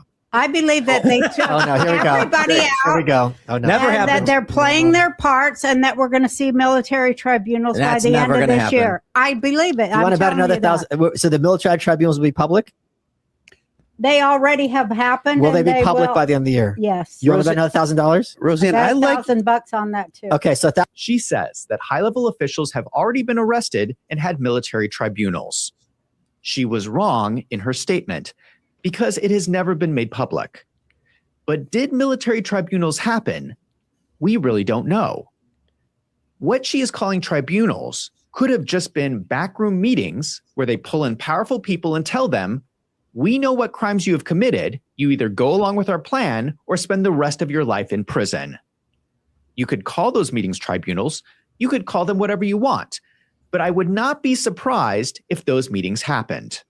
there are a lot of things we don't know about. There's a lot of things the government is doing we don't There's know nothing about. I don't know about, honey. I am a nosy old Jewish woman, and I can get in anywhere. You I know believe what? it. One Anywheres. thing is, one thing is when you're as famous and damn good looking as me, Tim. I can stick my nose in anybody's business. I know how. I'm a grandmother, and I have stuck my nose in the thick of it this time. In my opinion, I do not believe that Roseanne has all of her facts correct, but it sounds to me like she's talking to someone. She says that she used her fame to get in contact with a high-level military official who is telling her that something is going on behind the scenes in the military to influence the election of Donald Trump. That would be QAnon right there. Dude, this is essentially. literally That's what I look thank at. you. Yes, that's why I was raising. That's my how I hand. assume it. Yeah. That's exactly what it is. First of all, she's a huge QAnon person. She's into it. She is openly into it, has been for a long time. Into it as exposing it, or into it on the side of it? No, on the side of it, as being a proponent of it. And essentially what you just heard her say is what I was trying to explain before, that it's a military operation, very clandestine, very limited scope in terms of the amount of people that are involved directly. Obviously, it would require a lot of people under those people in order to actually enact any of the stuff they're talking about. But a huge part of this whole thing that I did leave out when I was talking about like summarizing Q, is these people believe that every single person that you see that's a bad guy is not actually them. That these people have literally been arrested, brought to Guantanamo Bay, are serving life sentences for their crimes against humanity. And everyone from Obama to Biden to Michelle Obama to whoever you can name, Hillary Clinton, which, listen, I could show you 3 versions of Hillary Clinton that none of them match up. So that one I'll give them. But they say literally every single person that you see has been arrested, has gone through the military tribunal process, which would be very similar to like Nuremberg trials for the kind of crimes that they carried out. And they didn't get to say, oh, we were just, following orders and, too bad. Well, you're going to pay for what you've done. They believe that that is what essentially has happened already. It's already done. It's already in the books. And none of these people are actually still around right now. These are all body doubles or clones or, whatever you want to call it. And we're watching a literal movie unfold to wake up the rest of the people that are not awake to the way that the system works and the way that it's run and the way that it operates, and that it's necessary to do these things in order to wake those that are still remaining that are not awake. This is a good question, and I would like to keep going, but this is I'm curious on Kelly. Do you believe in the body doubles thing and all of that? I do think that it's quite possible. Mm-hmm. So how would you answer this question? I'm curious on what you think about this, since I know you investigate a lot. And why would they replace them after killing them? Is it to get their mission across with their influence? That's what I would assume it would be. Yeah. It's If you can't get someone to operate as you desire, then you come up with a plan B. Yeah, that's interesting for sure. Makes sense too. I don't have your chat pulled up, but what's the consensus in your chat, Tanks? Like, what are people saying about all this stuff? What do they think? What's the temperature in the room? They all think QAnon is bullshit. It's a Zionist attack. Roseanne is on drugs, and Trump has lost credibility. That's the gist of it. Hard to dispute a lot of that, man. Honestly, kind of hard to dispute a lot of that, man. Baze, you want to say something? Yeah, I mean, as far as like the whole body doubles thing, I think it's very clear that the people that run the country, they don't really have much regard for us. So they like to control the narratives. They like to control the controversy. They would rather create their own controversies and their own stories to distract us from what they're really doing. Because as long as they can control our reality, they can control everything. The second the people start waking up and seeing what's really going on, then they have opinions to what's really going on. And they might want to do things to change what's really going on. But if they're just doing everything behind the scenes and they're just creating all these different WWE type scenarios to bullshit us, then everyone's just chasing their tail and just chasing ghosts and spending all their time, energy, and resources trying to figure out problems that don't really exist. And that is a pretty good way to control the people.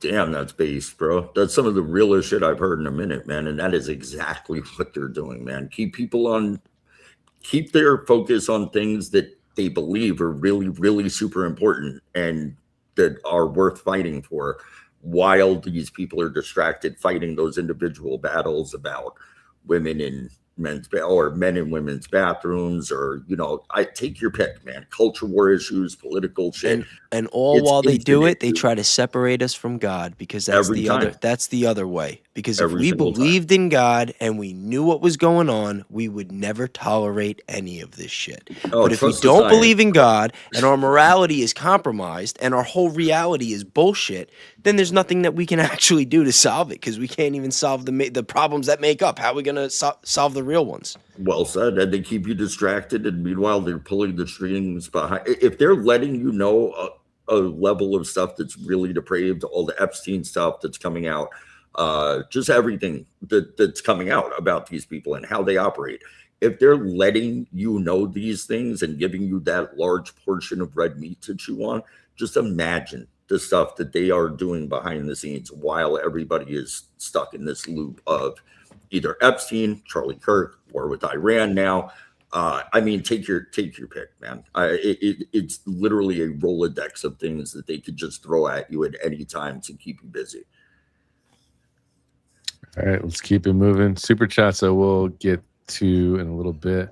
A lot of people want to keep going on the symbolism, which I think is good to address. But given everything that has been happening, I think we need to find out who Roseanne Barr is talking to. In a shocking development, Roseanne does not agree with Candace Owens about what happened during Charlie Kirk's death. Yeah, what's your take on Candace Owens?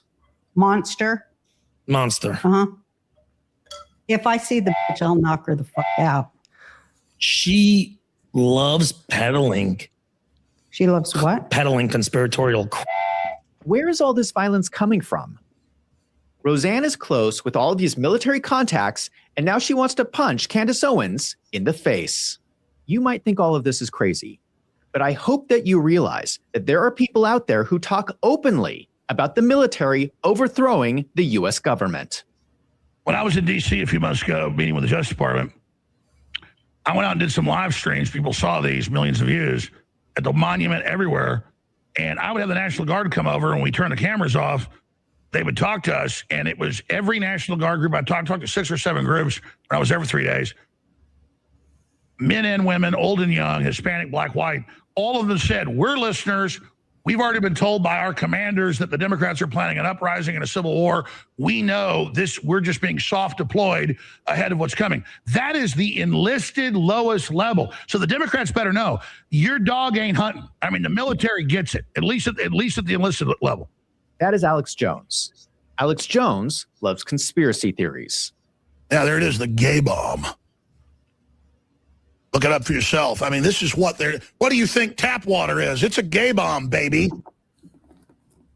And I'm not saying people didn't naturally have homosexual feelings. I'm not even getting into it, quite frankly. I mean, give me a break. You think I'm like, shocked by it, so I'm up here bashing it because I don't like gay people? I don't like them putting chemicals in the water that turn the friggin' frogs gay. Do you understand that? Sick of this crap. I'm sick of being social engineered. It's not funny. There has never been a conspiracy theory that Alex Jones does not like, until the Charlie Kirk murder. For the first time that I'm aware of, Alex Jones has come out and said that everyone should just trust the government. It's a black hole. Candace, I'm worried about you. I care about you. And you're only digging the hole deeper. Most people 3 weeks ago agreed with you because there are a lot of questions about Charlie. It needs to be investigated. Okay? And it exploded your show. It was already huge. Okay? Now most people think you've gone crazy. I find this reaction very strange. Alex Jones is taking the government side. This has convinced me more than anything else that something is going on here. And just like Roseanne Barr, Alex Jones has high-level contacts with the military. I've had some high-level folks in Army Special Operations call me 2 days ago saying that they're getting major intel that there are hit teams out with a high priority to kill me and others. I want you to consider how bizarre this is. He says, I've had some high-level folks in Army Special Operations call me about threats on his life. He didn't get a call from the police or the FBI.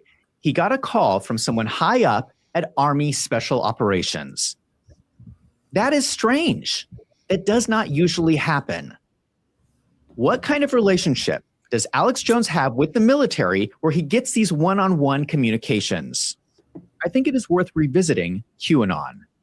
This is something that happened. We don't know all the details. We don't know who was behind it, but QAnon did happen. Between 2017 and 2020, leading up to the election between Donald Trump and Joe Biden, someone using the codename Q began posting information online. They used the name Q because they claimed to have a Q-level security clearance, which is the top secret clearance used by the Department of Energy. The best explanation I have heard of QAnon was from Jacob Chansley, who became known as the QAnon shaman. I don't know what QAnon is. All I know about QAnon is they say you're a QAnon person, and they say that QAnon's a right-wing thing, and the only time I ever hear about it is on CNN. What up, Trigger Smart in the chat? What's up, big dog? Break this down. I would love to, if you want a link, bro, I'll send you a link. I'd love to get your input on this, dude. I'll send you one on X. You're welcome to join. Q is a psychological operation. And no hard feelings if you can't come on. It's all good. I know you've been streaming a lot, but I'll send you one anyways. In order for mass formation hypnosis to occur, that 25 to 30% of the population has to gain some sort of heightened level of radicalism where they scream the loudest and then they get a hold of the levers of power. Right?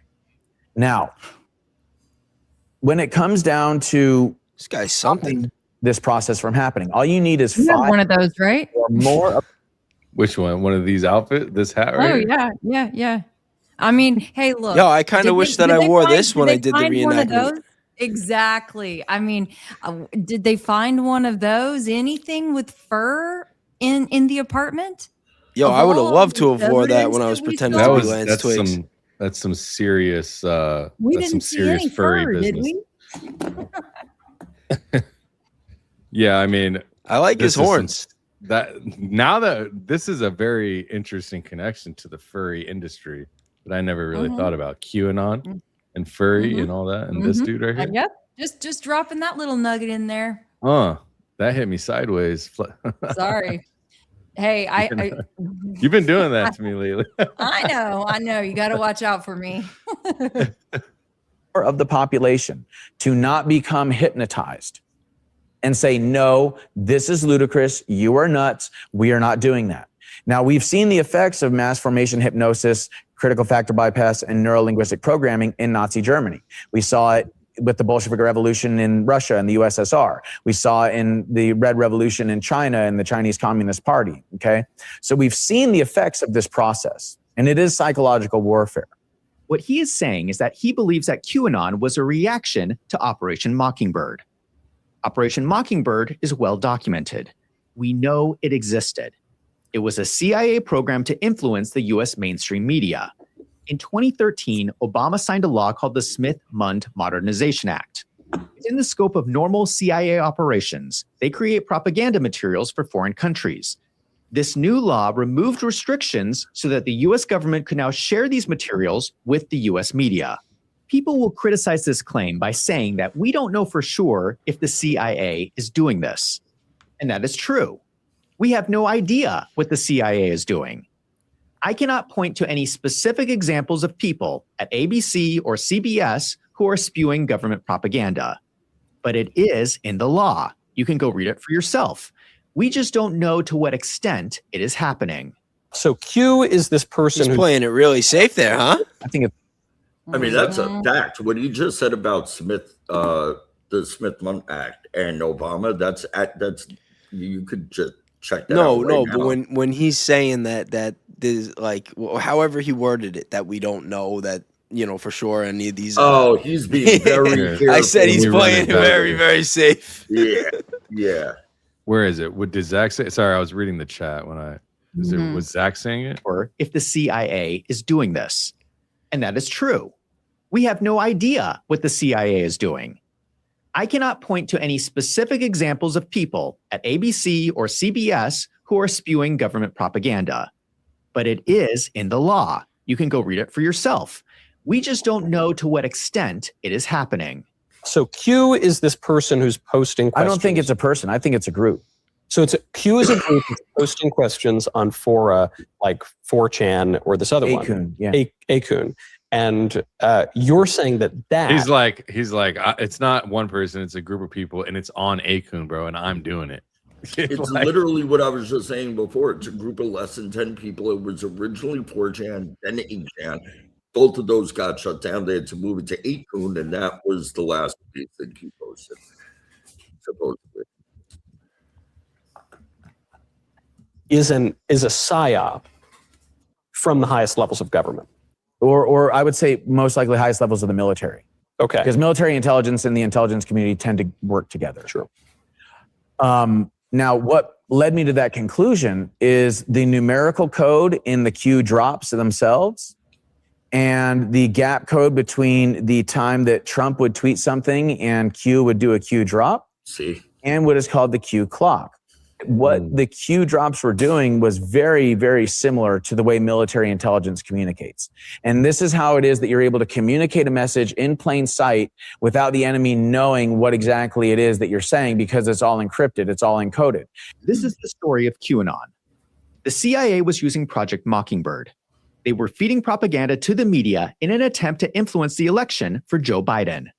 Military intelligence responded with QAnon to try and influence the election for Donald Trump.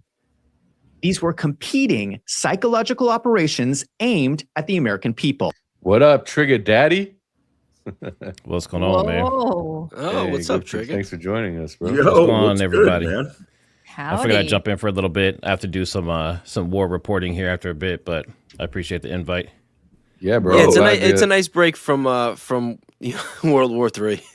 Well, I'm just I glad agree. that you're covering it, bro. I've been watching almost every minute. It's just, we need somebody like you that knows and has some sort of like cognizant ability to explain what's going on and navigate the internet. And so you've been doing great, bro. Big ups to you on that. Well, the thing that's messed up about it is there's a lot of like Cassia from Daily Fredo, you know, a lot of famous people, a lot of YouTubers, a lot of creators are being hit in those areas right now. Like she had missiles hit within, I think, 60 miles of where she's at. Oh, no way. So, I didn't know so that. we gotta pray for those people. Absolutely. Will do. Yeah, I'm sorry to hear that. Yeah, hopefully she's okay. You've been in touch with her? Just on X, yeah. Yeah. She's good right now. Yeah, I mean, what's been happening is so much more than, I mean, it's so crazy. It just leads up to, it's not what they said it was going to be. Obviously, we knew that. And here we are. in a place that we didn't want to be at. And it's just looking at the American flag here as well. It's sad to see, bro. I hate this. Yeah. Yeah, and I don't want to sideline, but yeah. No, you're good. We can jump back into this. I was interested in this too. That's why I jumped in. Yeah, no worries. Thank Let's run it. you. Thank you for sharing. Allegedly. We all know what happened in 2020. The mainstream media announced Joe Biden was the winner of the 2020 presidential election. The people listening to QAnon believed the election was stolen. This resulted in the protests at the Capitol. What I am saying is that I believe that all of this was orchestrated by the intelligence agencies, and we, the American people, are the victims. If you do not believe me, let me remind you of something. There is roughly 2 months between Election Day in November and when the new president takes office in January. During this period, Donald Trump made very few public appearances. In fact, in 2 months, he only made 5 public appearances. One of those appearances was to go to West Point for the Army football game on December 12th, 2020. This is very interesting in hindsight, given what we know. I want you to watch this footage and tell me what you see. Does this look like a man who was just defeated in an election? Because it looks to me that this is Donald Trump telling the Army that no matter who is in the White House, that he is still the Army's president for the next 4 years.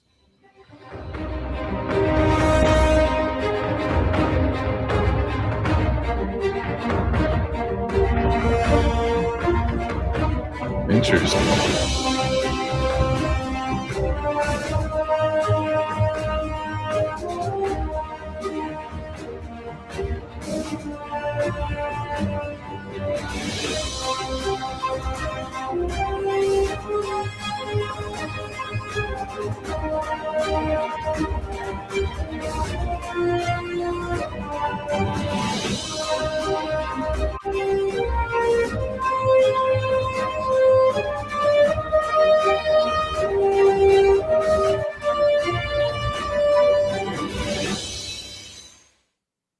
What do you think?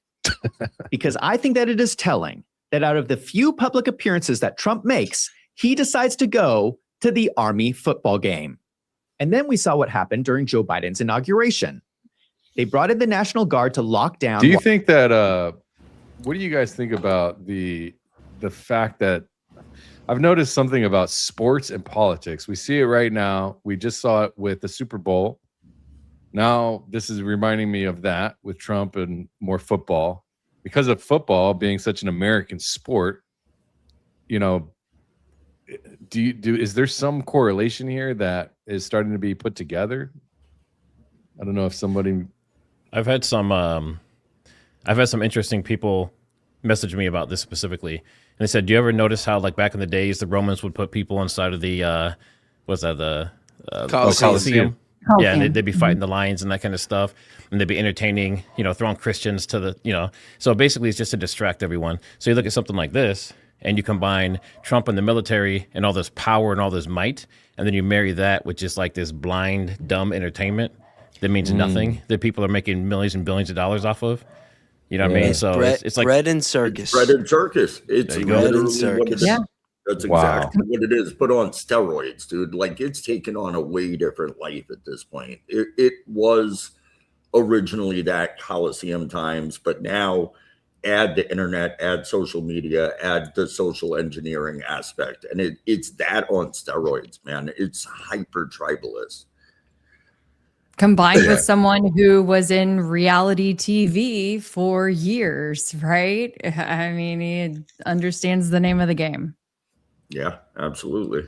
I mean, you've, Kelly, been in the entertainment industry, right? As we've talked, and you've told me more, and I've learned more about you. So is there open discourse about this type of stuff happening where it's like almost like mocking, or like, we're going to do this, like, yeah, let's do this again, or anything like that you could attest to? I feel like, okay, so I've been out now for 8-9 years. And I think things have really accelerated. I mean, if you just think about the way that social media has accelerated in that time period, imagine how TV news has changed. So I want to preface what I'm going to say with that. But You know, I do think there is definitely some level of coordination.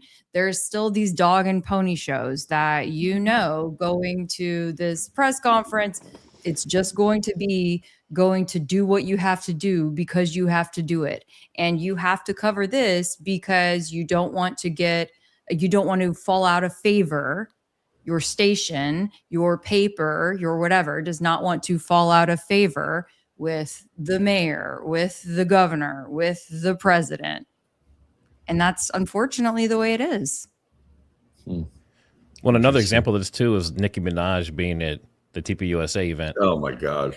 You know, like that didn't fit together. Charlie wasn't a big fan of her. Like, what the hell was that? But that's kind of the same thing.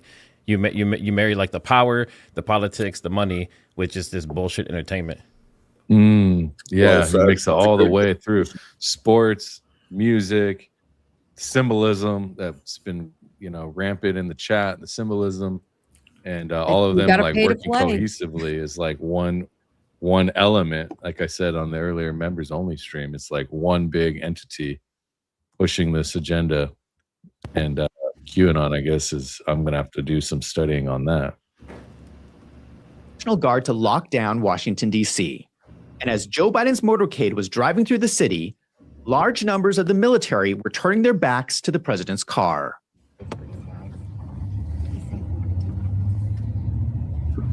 Whoa, that's crazy. There's a lot of weird shit, man, that the Q people point to, man. There is a lot of weird shit that happened during Biden's 4 years, man. This is when Biden like had just been won the office again, I guess. Oh, dude, there was a lot of instances of this, like where it should be a certain type of display from the military or a certain amount of gunshots going off or whatever it is that they're doing that just was not a thing under Biden, man. It was really weird, dude. Not saying it's like a Q-proof or anything like that, but a lot of weird anomalous kind of stuff that is kind of, I don't know. It seems really random on its face, each thing on its own, but as a collective, I don't know. There's a lot of weird stuff that happened that 4-year time period, man. Yeah, that's interesting that you say that now. How many gunshots go off? It's like things that the general population wouldn't pick up on or know. Unless, yeah. And there were people reporting on it, obviously, in real time that were talking about all this kind of stuff, but they were the ones that were called a bunch of kooks and kicked off the internet and had, you know, smear pieces written about them and all kinds of stuff like that. I'm gonna keep going. I will get to the super chats after we finish this video here. Now, when this video started going viral, a spokesperson for the National Guard released an official statement saying that the troops were not turning their backs in protest. These National Guardsmen were on duty with a mission to protect the president against potential threats. Some are facing out to ensure the safety of all. What do you think? Let me know in the comments. If there is anyone who knows about the military, do these soldiers look like they are facing away because they are looking for danger? Now, I know that people are going to criticize me in this video for getting into conspiracies, but I don't think I'm saying anything that is too far-fetched. 1, the military convinced Donald Trump to run for president. 2, there's infighting among intelligence agencies. 3, people within the military wanted to influence the election. 4, Charlie Kirk and Tyler Boyer have a strange photo flashing hand signs. 5, there is evidence Turning Point was violating election laws. 6, there is evidence of financial irregularities at Turning Point. 7, Turning Point has multiple employees with connections to Fort Huachuca. And 8, Fort Huachuca is the U.S. Army Intelligence Center of Excellence.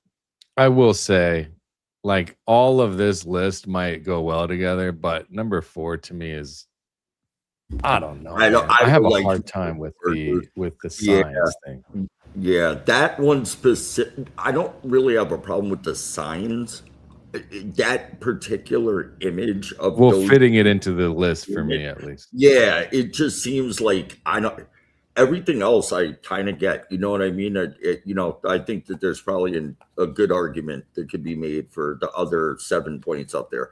I don't know about number 4. It seems like a reach, man. It's like a stretch. You know what I mean? Hold on, let's run a couple possible scenarios, because it's one thing when you just say yes or no because of A, B, or C. It's another thing when you actually run the probabilities and you include the other factors. Number 1, you cannot disregard the fact with the whole Michael Aquino, Paul E. Vallely connection. You literally have a high priest Satanist and the guy who helped him write one of his books on psychological warfare on the advisory council for Turning Point USA. So to rule out both of them or one of them as doing the sign is two different things. It is very Bates, possible. Run that one more time for me. I'm sorry. I don't mean to cut you off. I don't think I knew what you just said. I don't think I've heard that before. Oh, look up Michael Aquino and no, Paul I know E. about Vallely. Michael Aquino, but what was the relation to Turning Point? That Paul E. Vallely was on the advisory council. It was actually Jesse on Fire that covered this. That He's still on it. Is he still on it? I think he's like a board director or something. Like he's still involved. Yeah, And they then might you have had, taken him off the website just for the PR. Yeah. Oh, But then you have sure. Aquino, and Aquino and him wrote a book together about, intelligence and mind control and that kind of stuff. And then Aquino has a lot of connections to like satanic churches and stuff. He's a high priest Satanist, and he was connected to a lawsuit where there was dozens of kids that got abused and even got STDs. And So- a major settlement that had to $60 happen. million in San Francisco. So the idea that it's like, I don't think it's as simple as maybe the picture means something, maybe not. You have to put all the other factors into play, and then you have to ask yourself, is it possible that maybe one of them was doing that as some form of symbolism and the other one wasn't? Or maybe both of them? Was somebody else, like maybe they were just low level and they didn't understand what it means? They saw people above them doing it that were doing it for different reasons. Like there are so many different scenarios. I think it's just ignorant to just write it off as it means this or it means nothing. I don't know. What do you guys think? No, it's a good point. It's a good point. It's a valid point, man. Especially with the preface of what you said leading up to that about the whole Michael Aquino thing. I think that's a definite angle to look at as well. Yeah, for sure, man. It's a valid point, dude. Well, when you plug it all together, Tyler Boyer is not just some dude either, right? He's set and he said in this video again, which I've already seen, he's part of the Republican Party machinery, if you will, down in Arizona, obviously trying to pull a lot of strings, data, super feed, which I've covered a lot on my channel, with voter data technology. And so I can see a connection here where you've got Lori Fronsvy. I mean, I'm trying to piece everything together, but again, I'm thinking back to the photo, right? The photo of the hand symbolism. And it is kind of interesting, right? Why it can't just be just some dudes goofing around. And even if, why do that instead of that or this or that, or there's so many other options. But it's interesting to see it like this on this board right here with these together, because then when you talked about Bays, the military and the way that all of these might connect, if you look at it abstractly. Yeah, you look at these as nodes, and I'll tell you right now, you could add 1,000 more nodes to this, and you could probably add a lot that are more meaningful and would have higher priors. Yeah. Maybe that's something we can look into. Yeah, absolutely. I built that. That thing is that we built earlier in the members live it's pretty dope right now. So I was working on it while we were. All right, let's keep That was going. so cool. I'm like, Yeah. I want more. Yeah, I can pull it up in a little bit. This is the definition of a conspiracy. The only question is, how far did this conspiracy go? Did the military actually break the law to try to influence the election for Donald Trump? Now, with all of this in mind, let us revisit what happened on the day that Charlie Kirk was murdered. I'm going to show you 3 things that most people have missed. Number 1, the van. On the day of the shooting, there was a black van pulled up right behind Charlie Kirk's tent. This is a breakdown given by a small YouTuber, Algiest Nydream. And then it's Kirk. Can we pause it real quick? Yeah. So I just want to make a point. So you're saying a lot of people didn't know about this, and it's a small YouTuber, yet we have hundreds of thousands of views on the videos where he was showing that theory on my channel. So this is not a new thing. This is not an unknown thing. All this stuff was known. Just like Algeist, yeah, just like the pocket pistol. You know, he also talked about it on Jesse on Fire. So yeah, because he's trying to minimize it. Been in my DMs, and I've talked to him as well about certain things. Yeah, this guy right here, right? Yep. Yeah. I also just want to ask one question before we start this. So far we've watched the majority of this so far. And I think we've all come to the conclusion, like with the government, that the whole left versus right being like WWE and it's two wings, one bird. Now, watching this video, do you guys feel like he's coming from that angle? Or do you think that there's like a very subtle, like in a very subtle way that he's like reinforcing this like left versus right narrative? Who, Algeist? No, Wolves and Finance. Oh, Zach? He's talking about like the intelligence, Oh, you the know, intelligence. military versus the intelligence and CIA versus, you know, FBI and that kind of stuff. I think he's trying to make it a new angle, like a new spin on it, but I think it's the same thing. It's left versus right. Yeah, I that's how I feel too, and I'm like waiting for like the plot There's something twist. that I The big really- reveal, yeah. Yeah. Okay. All right. Yeah. I have not I'm like, I told want us to anybody just keep this. pushing through this. Like, I know.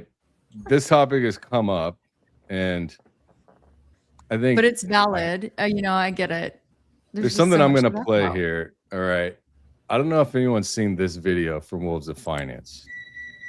And it's you're being lied to about Gaza. This was 4 months ago. And it was a video. It got 56,000 views. And it basically is talking about how Gaza is not what we're saying. He's showing fat kids in Palestine, Gaza, people eating ice cream. You know what I mean? It's like we're being told one thing, and he's like, "Look at this dude. He's fat." If they were, so when you mention that, he's like, "Do they they have phones? Do you think they have phones in a place that's occupied like that?" And they don't look upset. So then when I see this, he's like, and then he shows like, "This is what it really looks like." I don't know if anyone's put this two together. I've been waiting, and I've been uncertain if I should talk about it. But I mean, now that you say that, if anybody goes and watches this is clearly in favor of Boston, right? So, And the and it's- timing is interesting. right, just something to think about. Sorry, just something to think about. We Yeah. explore all the options around here. Anybody else going? I'm bold. What can I say? Yes, you are. Yes, you are. But I do want to just point out what you just said.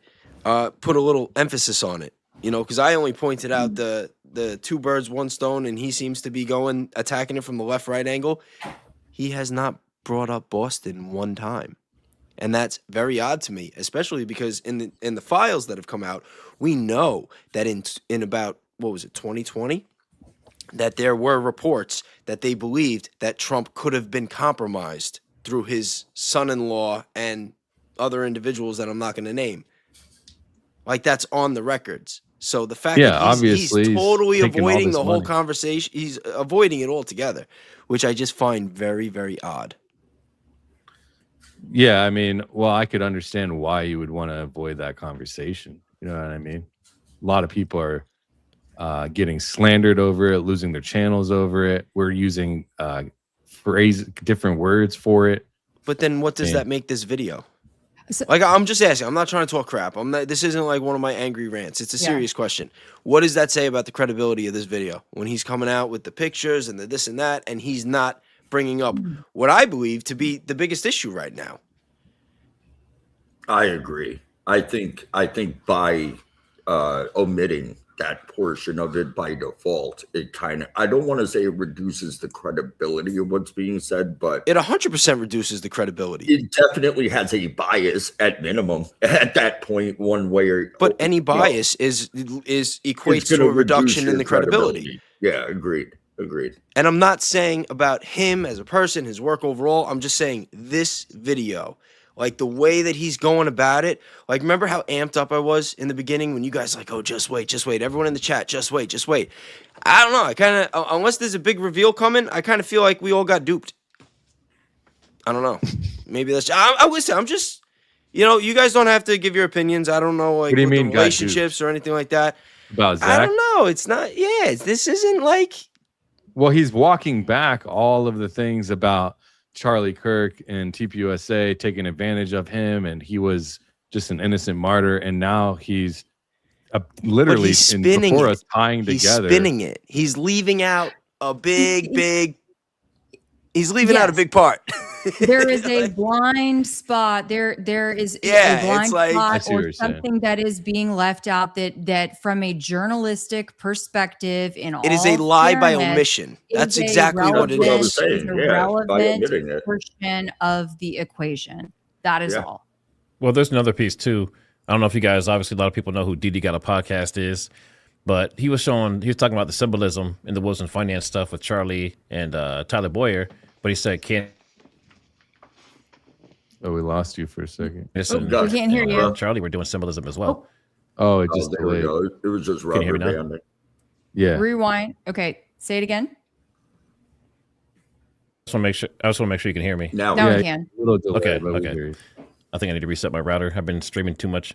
But yeah, so basically Didi Got a Podcast brought up a good point. He said in that video, he's talking about Charlie and Tyler doing symbolism, but Didi Got a Podcast actually brought up that Candace and Charlie were also doing symbolism. So when in the Wasn't Finance video, he brought up Tyler and Charlie, but he didn't bring up Candace. And I'm like, why didn't he bring up, Didi Got a Podcast doesn't care. He just care about reputation and everything. He just speaks the truth, he says. So he's like, Candace, he's calling her out directly. He said, Candace, these are like Freemason symbols. You're doing that with Charlie. Do you want to share something? Right? But then in this Wasn't Finance, he's just like, well, Charlie and Tyler. And didn't say anything about Candace. So I thought that was interesting too. I wonder if I looked earlier to try to find it and I couldn't find it. Candace and Charlie. It's the one where they're sitting, they're both wearing red MAGA hats and they're sitting in chairs and they have like their hands down, that symbol down by their, like by their crotch area. I've seen Oh, that okay. before. I think I remember that. Yeah. Okay. I'm trying to find it. Charlie and Candace. I'll keep looking. If someone has it, put it in the private chat and I'll put it up. Definitely. And again, I interested to see just that. want to reiterate real quick so that people like understand what I'm saying. I'm not like saying that the things that he's bringing to the table in this video are not credible, like specific facts. I'm just saying that I feel like he's leaving out a very, very big piece of the puzzle at a very, very crucial point in time, which just makes the video come off manipulative. If like if you're in the know, it comes off like a lie by omission and manipulative.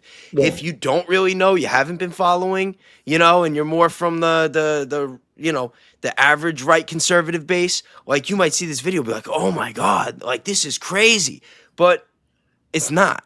Well, that's the problem. It's not that the stuff that he's bringing to the table isn't legit or that it's bad. It's on point, but he's leaving a lot in the kitchen. The main part of the meal is still in the kitchen. It would be like making a documentary about the Charlie Kirk investigation and leaving out Candace Owens.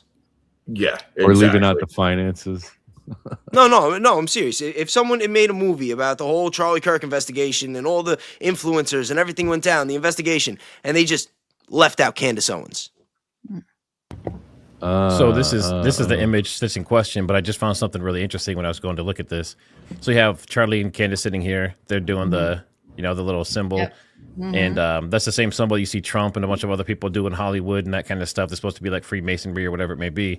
But that's the one that Didi Got a Podcast that's calling her out on. But what's interesting is when I went to click on this, so you see the image obviously clearly. It says x.com. Right. If you go to click on it, that account no longer exists. So is this not legit? Did someone make them take it down because of, something was going on? I don't know. Very strange. Is there a date on there or anything that we can, I don't know. Well, and that's the only place I can and find are that you image. logged and you're logged in and to your account? Unless someone was flying someone flying a little too close to the sun, maybe, and that's why they lost their account. But you see, I'm scrolling through here. You don't see that image doesn't come up anywhere else ever again. It's only in that one X post. So I thought that was Wow. interesting. I just seen that for I've the first seen time that just now. image though circulating. Yeah, like, so have I. You know, a lot over. I don't know, at least since this whole thing started. At Is least that over a the last real month. picture though? I mean, Can you right Yeah, click and but open that a new tab? line in the back, it's like they're like that's a corner of a wall. I mean, I've seen that. That doesn't look like a real picture, no? Am I tripping? Nah, Candace doesn't look real. Let me ask. I'm going to put this in Grok while you guys She's a are thinking. baby there. She's a baby there. It's. I'm not saying I it's don't- not real. I'm just saying Yeah, it's it's all not over the consistent with how place. she looks now. Yeah. I could pull that up right now and drop like the link to it. It's all over the place. It's on X. It's on. Oh, it's real. Yeah, I feel like even she has shown that. I don't know. I think maybe she's even shown that. It looks a lot more real than the pictures going around to Jim Carrey. I just want to throw that Yeah. out there. Oh Keep my the reminder God. coming because What I'm the going to hell be was getting into that? that at some point. By the Dude. way, Bates, you have got my mom hooked on the Jim Carrey thing now because she's Oh, already really? Oh, tell her not to worry. It's coming. Yes. All right, let's keep going. Now, who starts the countdown by tipping his nose? The trunk opens, Turk confirms by tipping his cap in his ear, and the bodyguard also gives his affirmative signal. I'm going to freeze this frame. I'm not going to show the actual shooting because this is on YouTube. But this is the moment right before the shot happens. In the background, you see the black van. Someone opened the back of this van moments before the shooting happened. Then we also see the bodyguard, Dan Flood, doing some kind of hand sign right before the shooting happens. I mean, this is why He's also people leaving gotta- out the fact that he looks both ways. I'm just saying. Yeah, now we're getting into the We're Augies, getting in the weeds. and then we're getting into Jesse, but it's kind of. Well, why do you say getting into the weeds? Well, so here's the thing that I was going to say is that there's always like something that you can say, man, somebody could have added one more thing into their story or into their piece. But also as a creator, I think many of us feel like, man, there's one more thing I would have liked to have added into my piece, but I do agree and concur with you that to leave a whole subject matter out, which feels intentional, is not cool. And I mean, it has to think be that's noticeable. intentional. It can't Yeah. just feel. It has to be intentional. Okay, at and then that point, leads me back to the same video that I showed from him 4 months ago. If Yes. he's in favor and allegedly, not Exactly. alleging, just saying if he's taken money, okay, 7.7K to make a video, then are you held to a certain contract and not go in the opposite direction afterwards? I mean, I'm starting to go deeper in the weeds because I've been waiting to talk about that video, and then now you're aligning certain things that make me think, well, is there a Thanks, reason don't why worry. We're things gonna are put it being in left out? we're gonna put it in the model later. My camera died. Damn it. I thought it was gonna stick. So you're getting too close, man. You're getting too close to the We got sun. radio danks. Well, we're trying I'll to charge keep him it. I'll from be here. trying his Real- camera, real- actually. Real quick, I just want to remind you guys something, and I don't think Trigger was in here at this point when I said this, but remember what I was saying before about them making up the fake problems and controlling the reality? That if they control the reality and we're fighting and trying to put our time and resources into fake problems or manufactured problems, that we'll never be able to solve the real ones because we're not even looking at them. Absolutely. This type of video is exactly what I'm talking about. I see something like this where it leaves that something that big out, and it just feels like he's just trying to play with everybody's reality. It's all Yeah. Hegelian dialectic stuff, man. It all ties into that kind of stuff. Control the net, create the problem, solve the problem that doesn't even exist. It's ridiculous, dude.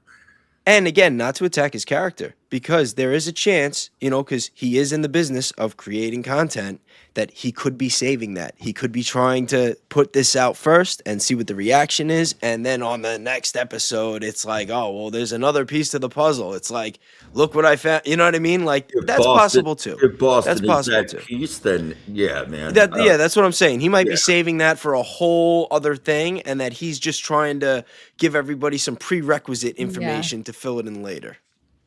So again, shout out to Wolves in Finance, because every video I've seen has been good. In the beginning, when they asked about what I think, I said I had no reason to think otherwise. So again, when I look at things, I try to look at it from every scenario and different situation and just play it through my head and try to I'll put this myself in his picture shoes. to represent how I feel. Yo, why don't you put the picture where you look Chinese that I made on AI? That was a good one. Yo, that's hilarious. Hey, just real quick, I ran this through Grok and ChatGPT and Claude. It says the image is AI manipulated for sure. Ooh. And there's a bunch of other posts and stuff online that say this image is AI generated or manipulated. So, But it could have been a real image that they manipulated just to make her look a certain way. You know what I mean? Just try to make her look worse, Does Matt? Is there any way you could dive deeper and ask what parts of it are manipulated? Yeah, give me a minute. That's a good question. It should actually be able to tell you that. If it can tell that it is manipulated, it should be able to tell you how. The main way it says, its main base is saying that is that it cannot find an original. So, it can't find the source image that this was made from. Well, maybe it's because it's from that link. The original account was deleted. See, now I want to play with it. But I'm telling you, that image to me looks AI, right? So I don't know, but we can keep going, I guess, here. Shooting, because this is on YouTube. But this is the moment right before the shot happens. In the background, you see the black van. Someone opened the back of this van moments before the shooting happened. Then we also see the bodyguard, Dan Flood, doing some kind of hand sign right before the shooting happens. Now let us go right after the shooting. In the meantime, they also closed the trunk to hide its content from the spectators fleeing the stands. 19 seconds after the shot, we can observe the trunk closed. 19 seconds after the shot, the trunk is closed. Excuse me? Am I the only person who finds this suspicious? So there's a shooting going on, and someone who had just opened the trunk says to themselves, while everyone is running for cover, I'm going to shut the trunk of my van. I find this extremely suspicious. Number 2, the audio. This same YouTuber took audio from the different camera angles and used it to triangulate the trajectory of the bullet. I looked at all the clips that had a good enough quality to analyze them with the software Audacity. Then I calculated the angles, distances, and crack thumb deltas. According to his calculations, the bullet from the top of the Losi Center could not have hit Charlie Kirk, but in fact seems to be traveling straight towards the back of the van. This analysis has been repeated by multiple people. Here's another small YouTuber, Jordan. Okay, before we go further on that, multiple things here. I've talked to Al Geist. Before I ever talked to him, before I saw him on Jesse, before I saw him on Trigger, before I saw him on Jesse, I saw him on Trigger Smart. That was the first time. And then I did more research. I saw his content and stuff and saw more of his posts. And to me, it seems pretty interesting, borderline legit. I mean, it's pretty good, detailed information. But there's lots of other interesting information. So I'm curious I know Trigger Smart, there's been some thoughts that you may have had, other people you've had on as well. So what is the overall consensus from your opinion on this output from Al Geist, if you don't mind me asking? So the biggest thing that makes it seem like it's legit, obviously, he has the physics background. A lot of people don't know. They don't know his real name. They don't know his true background. They don't know anything about him. I do. He trusted me enough. So I know that he's been published. He's a legit physicist. He's figured out some physics problems that no one else ever has. He was the first one to do it. So he, based on his measurements and stuff, said it's good. And I said, okay, but is that good enough? So he went to Jesse, I guess Jesse on Fire, one of his buddies is a physicist. He had him look at it. And then we had a third one that contacted us and was asking if he could double check the stuff. And he tested it 7 different ways. And he came up with the same conclusion. So based on all of that, that's obviously really intriguing. But then you look at John Bray's theory, and there's parts of that that are very intriguing and fit with like the Tennessee plant blowing up and seeing little pieces of black everywhere. And so we're to the point now where everyone is so good at selling their theory that it's hard to pick just one. And until we actually go through the trial, there's just a lot of confusion, right? It's like the perfect storm. You have like 90% of this theory makes sense, 85% of that one makes sense, So it's hard to pick one at this point. Yeah, I mean, Al-Gee's theory is pretty. It seems pretty solid. I've watched it and I've gone through it, and even him and I went through a lot of his stuff. My camera died. Everyone in the chat asking, so I'm trying to charge it. But for now, this is what you get. But it's pretty dope. But then now I see Jordan Henshaw coming up, and then this is also quite interesting because then this goes into the trajectory and the air. Hopefully he shows. I haven't seen this length of the video yet, so. This guy's hold on. content was interesting. Before you start, though, why is he putting the emphasis on the shot not coming from the Losi Center? It's like, no shit. We've known that since the first week. And he's saying, like, that's weird. Like, that's the big deal. Like, what about all the other anomalies? If you want to say that's it's what weird, he's showing is all the other anomalies, and then adding. People are saying in the chat we got to get through to the end, right? But at the end of it, it might all tie in. Which we don't have to rush through it, but I'm just saying this is all leading up to, I'm assuming, something, so.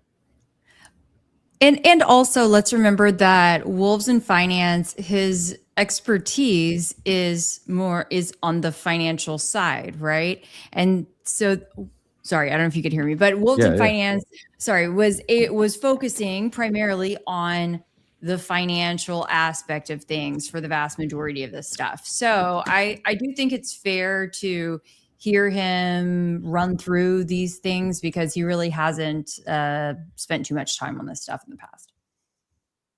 And then people are saying no ambulance and such on. And early on in the investigation, people were saying, well, in these types of events in general, I mean, even at a smaller event, you see that there's state laws that mandate having medical emergency on site, which didn't appear to be the case. Well, I haven't seen an ambulance. I don't know if Barron caught one in all of his oversight of the top down, but you're on mute, Severe.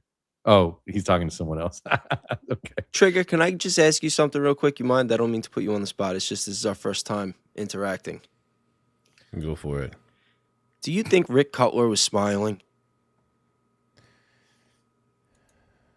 I don't think any of them smiled, but there's some kind of smirky happiness there and a little bit of surprise that you wouldn't expect. They were like something happened they weren't expecting, obviously. So if they weren't expecting the shot happened. If they weren't expecting the neck wound from an explosion, that happened. So something happened there. But was he like happy and smiling? Not that I saw. Not same with Dan Flood. People saying like he was smiling and seemed like he was, whatever. I mean, you can sit and look at that stuff all day long, but it doesn't matter. None of that stuff matters. All that matters is how he died.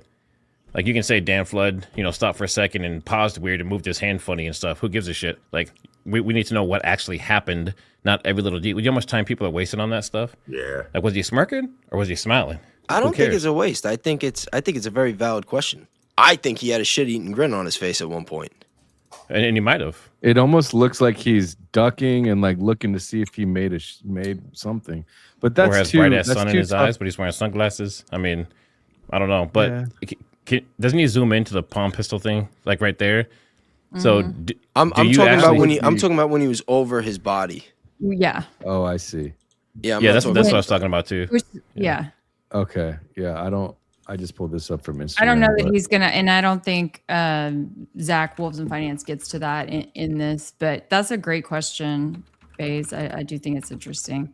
It is. And sometimes people like make weird expressions. I don't know, but if I'll interject my opinion. It does look like he's making a surprised, smiling face, in my opinion. Like, well, I mean, in here, like, oh my god, again, we did it. If I go back to this again, and if I can somehow go back up to it, I don't know how to use this shit. I'm not an Instagram user, but when you see the way Rick Cutler, it almost looks like he's taking a look to see. I wish you could see my face right now, but kind of ducking his head to see, like, get a good look to see if he got his mark or if whatever he was trying to do happened. Okay, so they do show him smiling. Look, he's smiling right here. Yeah, there, I would agree. He looks like he's smirking or something.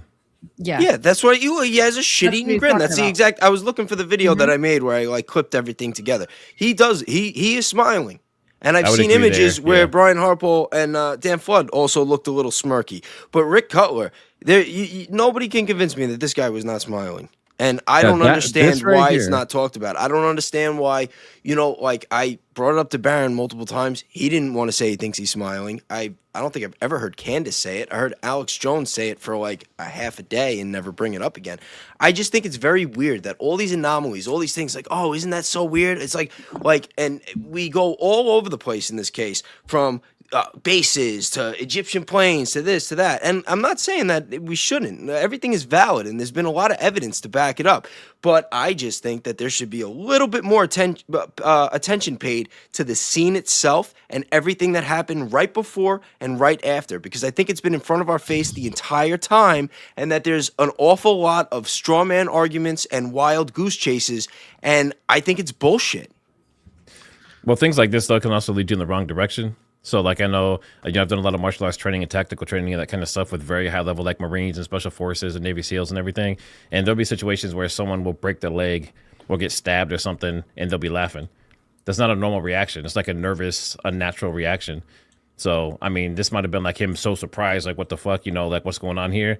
There might have been blood squirting out. He's like, holy shit, I mean, I don't know. And you know what? I think that is Sorry, Kelly. Rick Cutler has a ton of training. I will just say that. Rick Cutler does, Brian Harpole does, Dan Flood does. So no, but listen, it's possible that he has a nervous tick. I am not going to argue that fact. It is possible that he has a nervous tick and he's desensitized in some way and it's like, oh shit, and they just got him on the moment. I understand that. But what I don't understand is why these other influencers aren't talking about it.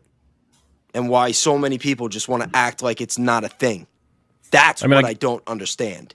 Yeah, I mean, I get where you're coming from, but like the smile doesn't change people's minds about whether he might have been involved or not. People still think he might have been involved. So I guess that's why I'm saying, that's when I said the smile doesn't really matter, because people are already suspecting him of something, right? I think it's a pretty big factor in the equation. It's not a situation where like if he didn't smile, he's innocent, and if he smiles, he's guilty, right? I think there's more so many other things. No, again, looking bad. But again, that's like the argument with the hand signals. I don't think that that's the case at all. I don't think that any given thing is going to make anybody look innocent or guilty. I think everything is a factor in the equation, and you have to take it all into account, and you have to figure it out. And everything matters. It factors stack into those the little totality. pieces of evidence up, and everybody's going to have a different interpretation, but you just stack that evidence up and you just see what kind of structure you build. And that leads us right back to Charlie. Back to Jordan. Back to Jordan. I mean, yeah. I made like a statement yesterday on a live. It's like we were talking about Iran and we were talking about the files, and then somehow we just keep coming back to this. I mean, it's so mind-bogglingly it's not the word interesting, but confusing that it's like how the files are more cut and dry. Iran is more cut and dry. Then this is so confusing on purpose. It seems that it's hard to get. I know. Could you imagine if like Candace and Barron were going all in on the files? If they just said, "Hey, let's put Charlie Kirk on hold for a month and go all in," the kind of stuff that we could be figuring out. I kind of wish that we had multiple. Who knows? Like, Maybe they'll do they it. could do both. Awesome. Yeah, if they could do both, That's and what we're Henshaw, here. who performs the same calculations in a graphic simulation. Okay, so this software is basically doing exactly what all JICE did, only it's in real time. Okay, here's the tent where Charlie Kirk is at. Here is the van. As I drag the little crosshairs right there, it is computing the error between predicted values and actual measured values for Charlie Kirk shot versus the van shot. Doing this in real time. And over here on the right, you can see the amount of error. And over here, this is simulating the mock cone visually in 3 dimensions. And what I'm doing is I'm waiting for the mock cone to hit the camera or the microphone. And I say set crack. Then I wait for it to hit. Then I wait for the thump ear to hit the microphone. And I say set thump. So according to this, someone opened the back of the van, someone shot into the back of the van from the top of the loci center, and then they closed the trunk. That leaves the question, what happened to Charlie Kirk? According to the audio, it is not possible for Tyler Robinson to have shot Charlie Kirk. Now, these YouTubers are speculating that the death was faked, but I think it is more sinister than that. There was way too many people who wanted to seize control of Turning Point. Number 3, Brown Shirt Man. There was a man in the crowd. Now, before we jump straight into this, because he's going to go back to Rick, you've talked to all of these people, I think, if I'm not mistaken, about from Al Geese to the other guys with this audio forensics. And you're like, from who you've talked to and the exploding mic theory, and have you come to a conclusion? So that's one thing. Someone was just saying in chat, like, how can Matt believe he's still alive, yet he believes that Rick Cutler, like, you have to remember, these aren't my theories. These are guests I have on who talk about their theories. So you have to be careful that you're not equating what they're saying to what I believe. Right. So I don't absolutely number one. Severe, if you're talking, I think you're muted. I don't know if you're talking to someone else or not. I've said a lot about Jesse and stuff, and I've agreed with a lot of his theory, but I haven't come to my own. So it's important not to conflate the two of who we talk about and reference with our own opinion. I think I really want to see the 300 terabytes of footage from UVU that the court says they have. That's what I want to see. Yeah. Yeah. Fat chance of that happening, but yeah. I might have some connections that I can't talk about. Ooh, let's go. I look forward to seeing how you get to see 300 terabytes of footage. That'd be I'm going to call Brown Shirt Man. I want to give credit to all the internet sleuths who have been talking about this. I want to especially thank an internet. Oh, my headphones died now. Everything is dying. Are they cutting me off? Hold on. I'll play At least it the while I chat's in plug my English. other headset. Internet sleuth named Jeff Renz. I don't know if you guys can even hear it, to be honest. Maybe you can. Put a thumbs up if you could hear the audio without my headphones. You guys. Yeah, we can hear it. Yeah, we hear it. Can anybody hear me? Sorry. Yes, thumbs Damn. up. They're trying to get me. Okay, we're good. We're good. Oh, it's out. Oh, no audio on the video. Now we can, yeah, we had it. I'll fix it. Hold on. My bad. I don't know what is going on over here. Trying to stop your boy. I mean, the wheels are just falling off one at a time. Let me just. Yeah, I don't know what's going on. It's probably just because I've been streaming so much today. Y'all give us a little push. We're going to need a push to the finish line. Yes. Let's go. All right, I'll back it up a little bit. There was a man in the crowd I'm going to call Brown Shirt Man. I want to give credit to all the internet sleuths who have been talking about this. I want to especially thank an internet sleuth named Jeff Renz for putting a lot of this information together. And also thank you to another internet sleuth, Dave from Kansas, for helping me research this. Also, I have to give credit to journalist Stu Peters, who's one of the first people to talk about. So it is interesting that you said that, well, that DD brought it up that you had said, and that he doesn't show the image of Candace. And now he shouts out Candace. It was very quick. Did you Thank you to another internet sleuth, Dave from Kansas, for helping me research this. Also thank an internet sleuth. There was a man in the crowd I'm going to call Brown Shirt Man. I want to give credit to all the internet sleuths who have been talking about this. I want to especially thank an internet sleuth named Jeff Renz for putting a lot of this information together. And also thank you to another internet sleuth, Dave from Kansas, for helping me research this. Also, I have to give credit to journalist Stu Peters, who's one of the first. Wait, oh, he said Dave from Kansas. Oh, Dave from Kansas. Kansas. Oh, that had me tripping for it. I was like, did I hear something else? Okay. Yeah. People to talk about Brown Shirt Man. Here is another angle of the shooting. Do you know how many mass shooters there have been in America over the last 10 years? Counting or not counting gang violence? Great.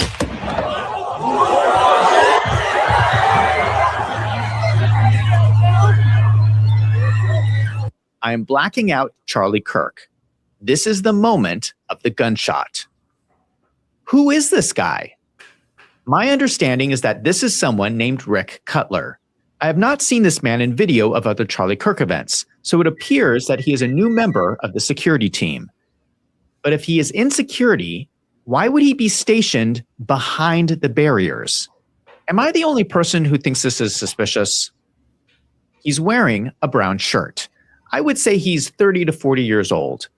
He looks like a military guy.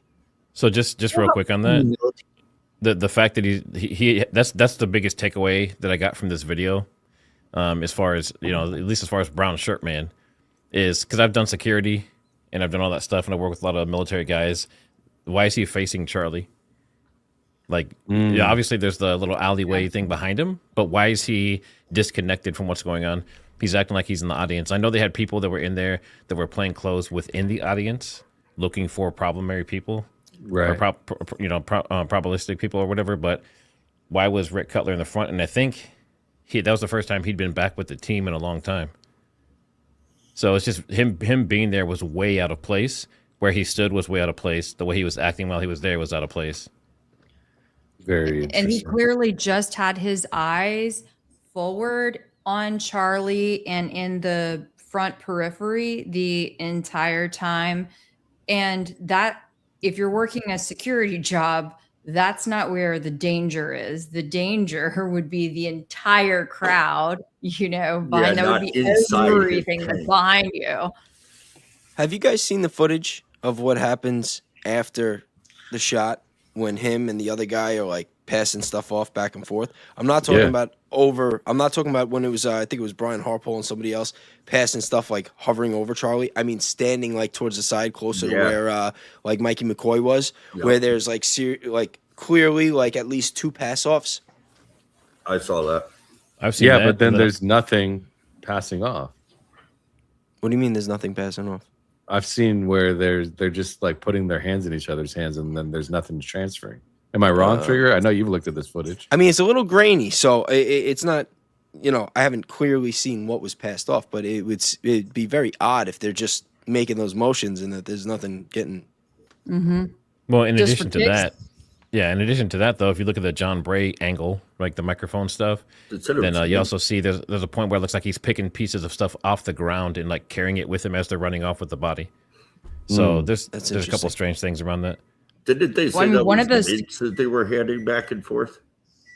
Well, no, that was Brian Harpole saying that somebody had brought him in, and that was what somebody. Oh, that was the woman. Yeah, that was a crock of shit. That was what Sean Ryan pulled up. That got me so mad. I made a couple videos about that one. But you know what? Shout out to Sean Ryan. He seems to have been doing the right thing since. But that was the first time I watched an episode of him, and didn't look good.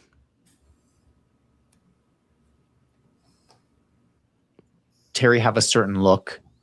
Brown shirt man looks like a military guy. Here's another close-up of the brown shirt man from the event. You can see he has a unique tattoo on his arm. This person right here is Frank Turek, who is a pastor who works with TPUSA Faith. A lot of people have been wondering why he's holding his cell phone this way. Just really quick, I know I keep interrupting. No, I apologize. You're good. But he keeps okay. So I have nothing against Wolves and Finance. I think he's brought out like the whole fraud stuff, the allegations with all that was amazing. But just the fact that he says he looks like a military guy, if he did any research whatsoever and watched anyone else's videos whatsoever, he would know 100% he is a military guy and has a ton of security, experience and stuff. So to me, that just seems like he didn't do his homework. Yeah. So that right there kind of makes me not take it seriously. Yeah, I thought he did lose credibility on this part of it to me, in addition to something that he's about to say, if he hasn't just said it, in the same kind of what I'll say sloppy journalistic way as he did when he said, oh, this 110 LLC or whatever, it's going to a parking lot or parking lot or whatever it was, this grocery store parking lot. Like, I cannot imagine putting a video of that potential significance online and not driving around at least 10 times, literally looking for a potential mailbox, because 100%. I would recognize, oh, maybe they left like a comma off. Now that doesn't make it, technically legal or whatever, but that's not for me to dispute. It's for me to take that extra step to go find it. Yes. Anyway. Yeah, no, I agree for sure. And I agree. He's got reach too. It's not like he didn't have a lot of followers already. So, and then he went back. Not to say that he doesn't do great work. Again, just saying, like, but he did go back and correct. Yeah, I mean, but maybe, and I really appreciated that he went back and corrected himself. Yeah. Yeah, but I agree. It's important to cover all of it. I mean, it was a little, FaceTime. This does not look like a FaceTime call to me. This looks like he is recording video footage. These are 3 angles. Just so you can understand where Frank Turek is. Frank Turek is pointing his cell phone camera directly at brown shirt. What? Oh, no. Did I just like realize what he's about to say? Man. Yeah, Frank probably so. Turek is pointing his cell phone camera directly at brown shirt man. So I started looking more closely at brown shirt man. Something that strikes me as odd are these sunglasses. These are massive, bulky sunglasses. I realize that military men tend to like to wear large aviator-style sunglasses. But even for aviator sunglasses, Can you pause that real quick? these are pretty bulky. I want to take a screenshot of that and look up and see what. Can you put it back on the screen? My bad. Yeah. Yeah, I just want to look up those glasses and see if I can find them. For sure. All right, go ahead. Thanks. No problem. The lenses are big, the frames themselves are really bulky. I bring this up because one thing you would want in a high-profile assassination is a laser sight on your gun to make sure you do not miss the target. One thing that militaries use is infrared lasers. These are lasers that are invisible to the human eye, but can be seen when viewed through IR glasses. Now, normally, IR glasses are massive goggles. But this is something that we know DARPA has been working on. DARPA is the top secret research and development group for the US military. They've been working on something called the Envision program. These would be normal-looking sunglasses that can see IR lasers even in full sunlight. Here's what it would look like. You can see the lasers. Whoa. Interesting. Check this out. So these look similar, no? They just don't have that top band on it. Mm-hmm. But they're kind of, I mean, I could definitely see some sort of similar. Do they have that side thing on them? Let me see. Go back here. 40. I mean, I don't know. These are definitely different for sure. Okay. I just had to look at that. Here. So someone could aim their laser sight at Charlie Kirk's neck, and no one would be able to see the laser except for the person wearing the special sunglasses. I think these sunglasses look very suspicious, and someone should inspect them.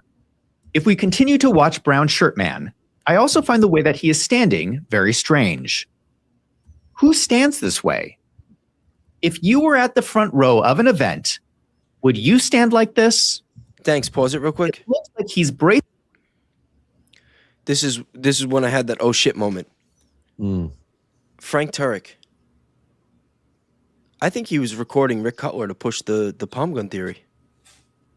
Go back and look at Rick Cutler. I'm sorry. Look at Frank Turek with the phone. Think about this angle right there, and then look at Frank Turek. He's pointing it right at Rick Cutler. Right there. Think about how many videos we've seen of him doing the thing. Who took that footage? Who recorded Rick Cutler doing it? Think about it. He's pointing right. You're right. It came from him. That's what he was doing with the phone. He was recording that. This one. Holy shit, dude. How did I not see that sooner? Interesting. How did I not see that sooner? That's what he was doing. Was there not who else took that footage? So Cub Keller would have been the person who would have been, and I have his, I have him on X as contact info. I can, take a look and compare his footage to. But yeah, okay. So this angle that you're looking at was probably Cub's. Yeah, right? Exactly. It can't be this one. Can't be Frank, because Frank's in the shot. Who took the closer one? It's from a different angle. Yeah, Cubs couldn't have got that angle. He would have a different trajectory. Yeah, but this angle, this doesn't look like it's pointed at Rick from this angle. It looks like it's pointed over here somewhere. No? You think so? How could you tell? I don't know. It's hard to see. Okay, but how many that's people not a behind bad- Frank not a bad Turek were thought. recording towards Rick Cutler at this exact moment? Yeah. Think about it. Somebody would have had to Was be there behind any- Frank Turek recording at this exact moment to get that shot. That's true. Yeah. Okay. Well, maybe between us and chat, y'all. Chat, give me a 7 if you think Frank Turek. Turek was recording Rick Cutler when the shot went off. Give me a 6 if I'm wrong. And just to help us do the work to go back to source, the original source of this angle, right? That's the hard thing about all of this stuff, right? It's wonderful that everyone starts contributing video and all this stuff, right? But then it makes it so difficult to keep up with where it's coming from and how it's been treated and all this stuff, right? So to your point, Baze, we can figure out like, where did this come from? Well, let's talk about these glasses really quick. Yeah. So say these are infrared glasses. Okay. So is he saying that there's an infrared laser in his palm pistol for him to aim it? I mean, like where's he going with this? Is he saying that someone aligned something that only he can see and then he has the trigger? I mean, like, so it's like he gave a couple facts, but like nothing to back it up. Like Baze was saying, where's it going? Like, what's the final destination of what he's saying? You're asking me final destination or? No, I'm just, it's just a rhetorical question. You know, if he's sitting there saying, well, he's wearing these glasses. Oh, you mean where is Zach going with it? Where is Zach going? Yeah, yeah, exactly. I got thrown off because when he showed that angle and then he's putting the focus on Rick Cutler, I'm like, oh shit. I'm like, that's what it is. And then when I said it, I'm like, oh, he's probably about to say it now. And I was like waiting for it. And then he starts talking about the glasses. I'm like, whoa, no, back up, back up, because I've seen a couple of. I mean, come on. What else is he doing with this phone? I get that piece. I get that piece. Yeah, but I'm just saying, with the glasses themselves. Glasses? Yeah. Okay. With the glasses themselves, there's nothing important about the glasses unless there's something tied to what has the actual infrared laser that he's looking at. Exactly. Well, if But you look at also, these look at these glasses don't glasses. fit. They're going around his glasses. Can you see how they don't fit the lens right here? But It looks but like he's also wearing regular that doesn't glasses look like the with same flip down glasses. sunglass things. Yeah. You know what I mean? Oh yeah. Flip down sunglasses, like old school. Yeah. I just like don't those know. clip-ons on the like, front. Yeah, those do look like clip-ons. Okay. Let's see. Beige. Like this is like the first. Are we sure though that this image isn't altered? Like something about it just looks funny, and the chat has been saying that too. Well, this Well, isn't. look on the left. Look at the girl's ear and stuff on, or I guess the guy that's to his left. Dude, you can see ghosting on all the frames. It's probably just part of the movement of the camera or something. But is that the same day? Google, lens, it comes back as like a fake image, dude. Oh, it does. Yeah, it came back as like AI manipulated. Yeah, his mouth looks kind of funny, you know. I mean, unless it. Man, we're getting into the nitty gritty. And maybe now. he was Look just at how big recording. it is. Maybe he was just recording the crowd and just happened.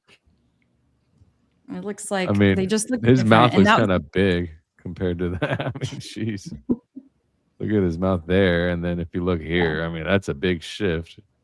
I don't know. All right. There's Okay, sunglasses. well, yeah. What were you gonna say? Just, I mean, there are other angles of him from even like the while y'all are going through that, I can even look at like Charles McClintock Wilson's but actually, you know what, I have a separate sources photos that may objectively show, but anyway, those glasses, something about them look very different to me. There's a And not back just view like of a this clip-on Insta. thing.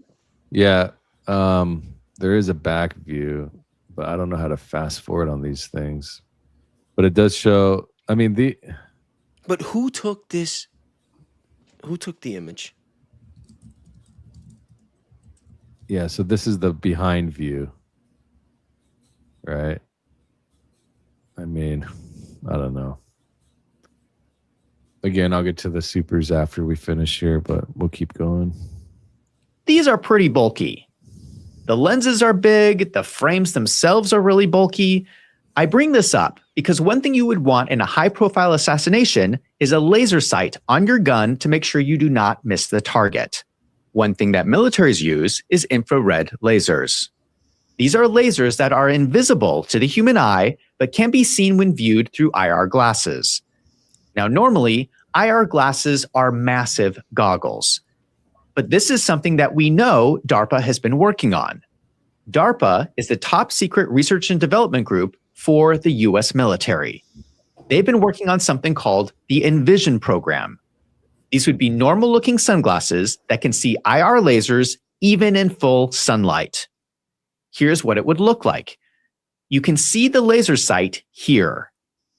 So someone could aim their laser sight at Charlie Kirk's neck, and no one would be able to see the laser except for the person wearing the special sunglasses. I think these sunglasses look very suspicious, and someone should inspect them. Yeah, but there's no. If we continue to watch Brown Shirt Man, make a point here. There's no recoil. You know what I mean? So not at all. And not to say a palm pistol wouldn't have any recoil, but not any that would be reflective in a video or anything. Maybe you'd see the shirt move, but. Well, and it's gonna be pistol caliber. It's not gonna have enough power to cause the damage we saw. Yeah. Mad World 1984 said that is a fake pic 100%. There's a lot of stuff. Yeah, it looks fake. I mean, it does look fake. And I also find the way that he is standing very strange. Who stands this way? If you were at the front row of an event, would you stand like this? It looks like he's bracing himself with one hand on the barrier and then using his arm to steady his other hand. If we zoom into a close-up of his hand, his fingers are spread slightly apart, and it looks like something is poking through his fingers. The thing poking through his fingers is aimed in a direct line to the bullet hole in Charlie Kirk's neck. Does anyone find this suspicious? Something that assassins are known to use is called a palm pistol. This is a small circular item you can hold in the palm of your hand.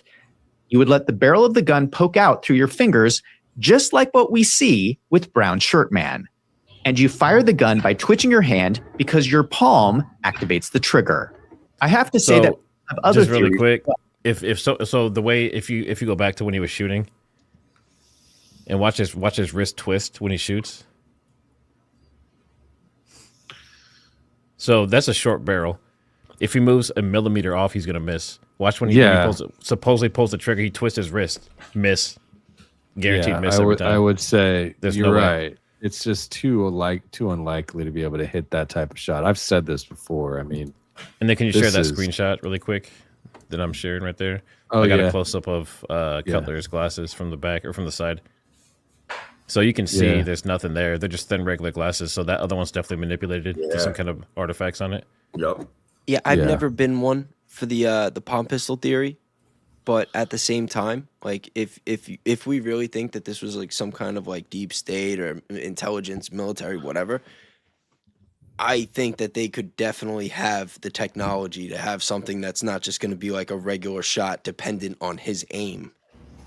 I mean, we got missiles that could fly 1,000 miles and land up a camel's ass. I'm sure they could have a little something that could hit him 15 feet away. I'm not saying that I think that's what happened, because it's not. But again, I don't think that it's as impossible. Like we're talking about the U.S. military. But and what all the caliber is technology they that have. capable of holding? Wouldn't even have to be a bullet. Who knows? I mean, didn't they say they were using like some sort of energy weapons in Venezuela? Like, we don't know what they have.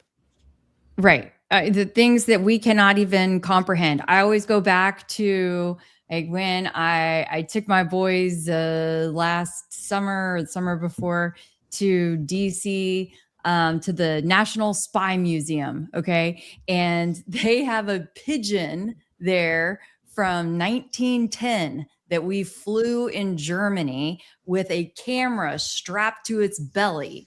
And we're using that as surveillance. And I put that in my first video that I ever did, like back in early October or late September, about this case, and said, hey, they could do, don't forget, like anything is possible. This is what we did back in 1910. So imagine what technology could be like now. Like that was essentially a drone over 100 years ago. I know, especially if we went to the moon in the 60s. I'm going to hit the restroom real quick. I'll be right back. Oh man, there was something else that I was just going to riff off of, Baze, that you were saying, golly, also related to the palm pistol. I'm sure it'll come back to me. It's the Trigger, what most do you think of? inopportune time. No, it will. Or the least opportune time. Yeah, that's how it always works. Trigger, what do you think about my theory though that if they were really, if this was like some sort of deep state operation to assassinate him, that they could have used technology that we're not aware of or that we don't have, 100%, 100%. But it's not a palm pistol with glasses. No, it wouldn't be a palm pistol. It would be something completely different, and that the palm pistol is like just the closest thing to like what people are analyzing. You know what I mean? Yeah, I agree. What if? Yeah, I mean, there's definitely technology we're not privy to. What if he's making those movements purposely to get people on? Well, that's what I'm saying. That would make more sense. And it's something way more technological. But that would make more sense for Frank Turek, because if you look right before whatever happens to Charlie happens, there are all sorts of different anomalies, different people doing different weird things, and it would make sense that knowing that they're on camera, and it could go both ways. It could go with the staging of the death, or it could go with the assassination, either or. Because if they're going to try to assassinate him on camera in front of 3,000 people, and they know that everything's going to be recorded, you would think that it would make sense to have a couple of distractions to have people looking in the wrong spot. And if they were going to do that, then having Rick Cutler just go like this, they would want somebody to record him to make sure that they have it so they could push that theory out to misdirect everybody from how they either actually killed him or how they staged it. It goes both ways. Yeah, absolutely. And also, I do think that we need to consider as well that if people do want to subscribe to the idea of having the shape charge / exploding mic situation, and that potentially tying back to the AES plant, and that was something that was specially ordered and made and created, perhaps in conjunction with the military and all of that, right? Yeah. Okay. That would mean did we lose Danks? Are we still rolling? I'll be back. There he is. Okay. Oh, he was probably getting his count. Yay, you're back. Hey, I'm back. But if we were capable, welcome back. If they were capable potentially of ordering, right, that shape charge for the mission, then they also could potentially be capable of ordering some other special kind of tools. Sure. All right, ready to keep going? We got 6 more minutes. People suspect that the twitch of this man's hand is not pulling a trigger mechanism, but instead detonating an explosive device in Charlie Kirk's lapel microphone. But with either theory, people are starting to notice that the movements of Brown Shirt Man look suspicious. If you still do not believe me, take a look at this. 5 minutes before the shot happens, Brown Shirt Man gives a hand signal. Here you have the shooter signaling to someone else saying, 5 minutes until the shot. And look carefully who is watching the signal. Watch again. Here the man in the blue shirt turns on his video glasses. I only know this because I have the same glasses. I know you guys are going to kill me, but pause it real quick. A minute later, he I just want to point something out. Just because I made such a big deal and had someone, you got to back it up like a second or two. Because there is a woman in the back. Because I'm saying if it's not Frank Turek recording Rick Cutler, who else was behind him that could have? And I don't know if they're gonna see it. The woman, it looks like she's wearing green sunglasses, right where the arrow was. Mm-hmm. Just I noticed that someone did have their phone right that there. could have been in the trajectory. So that Rick's there, that there. So that is possible. But now that's two people. There are two people that I see right before everything happens that have phones out that could have possibly taken the footage of Rick Cutler. And we see different angles from Rick Cutler. So that tells me that in all probability that Frank Turek was more than likely recording Rick Cutler, and that is more than likely where the footage of him came from. Yeah, we could have been doing recon. A lot of these missions will use multiple people to surveil. And it could have been this woman too. But who else could it have been? Yeah, it's this. Frank Turek doesn't look aligned with Rick. So Well, this she was seems pretty ideally- aligned. Yeah, that Who's was- that? And then isn't there another one with the camera? Or am I tripping? Right here? I think Frank should basically be standing. I think he's like there. right over here, no? Yeah, because I think there's another woman that's maybe a little further over, but there's definitely angles that we can look at and see. I'm pretty sure we've got some folks in the chat who are very excited to help us with this mission. Can you share my share really quick? I want to show yeah. us a dude actually shooting a palm gun. Oh, cool. Oh yeah. Mhm. You got double so, feedback. so this is Kentucky Ballistics. Obviously, go check him out. He's an awesome dude. He's the one that shot a 50 cal and it blew up and hit him in the neck. And he stuck his thumb in there with his dad and drove like 30 minutes to get help and got surgery and all that. There's a big crazy story about it, but super funny, super entertaining. Check him out. But this is him shooting a palm pistol. There's two different shots. One's going to be on like a fruit or something. But what I want you to look at is it still makes a big blast. You still see like the smoke and you see the orange from the fire and all that kind of stuff. So let's look at this really quick. 55 grain hollow point 38 special. Let's see what kind of penetration we get. Here we go. Oh, That would have been loud. You see that? See the blast from the muzzle? Yeah. wow. No. Okay. Well, we Now went let's watch. through the Oh, let me whole meet that other one. 16. And then this one here.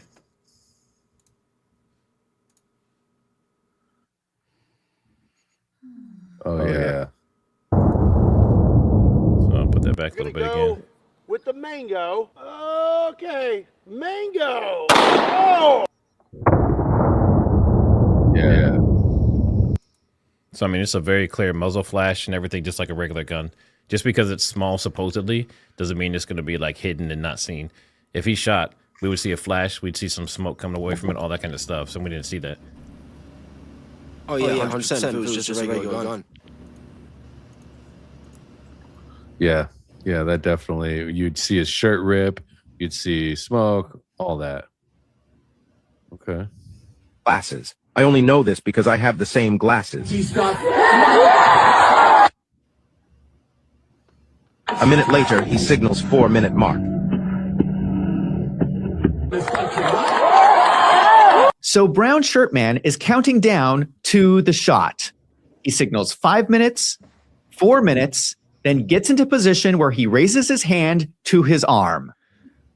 Am I the only person who finds this suspicious? Come on, people. He's literally counting down 5 minutes before the shot takes place. Dan Flood does the final hand signal, the van trunk opens, the shot goes off, and Charlie Kirk falls down. Then after the shot, Brown Shirt Man runs over to Charlie Kirk. Yeah, but dude, hold on. Rick Cutler is standing like right there, bro. Hold on a second. There's no way that they're going to shoot a shot with Rick right there.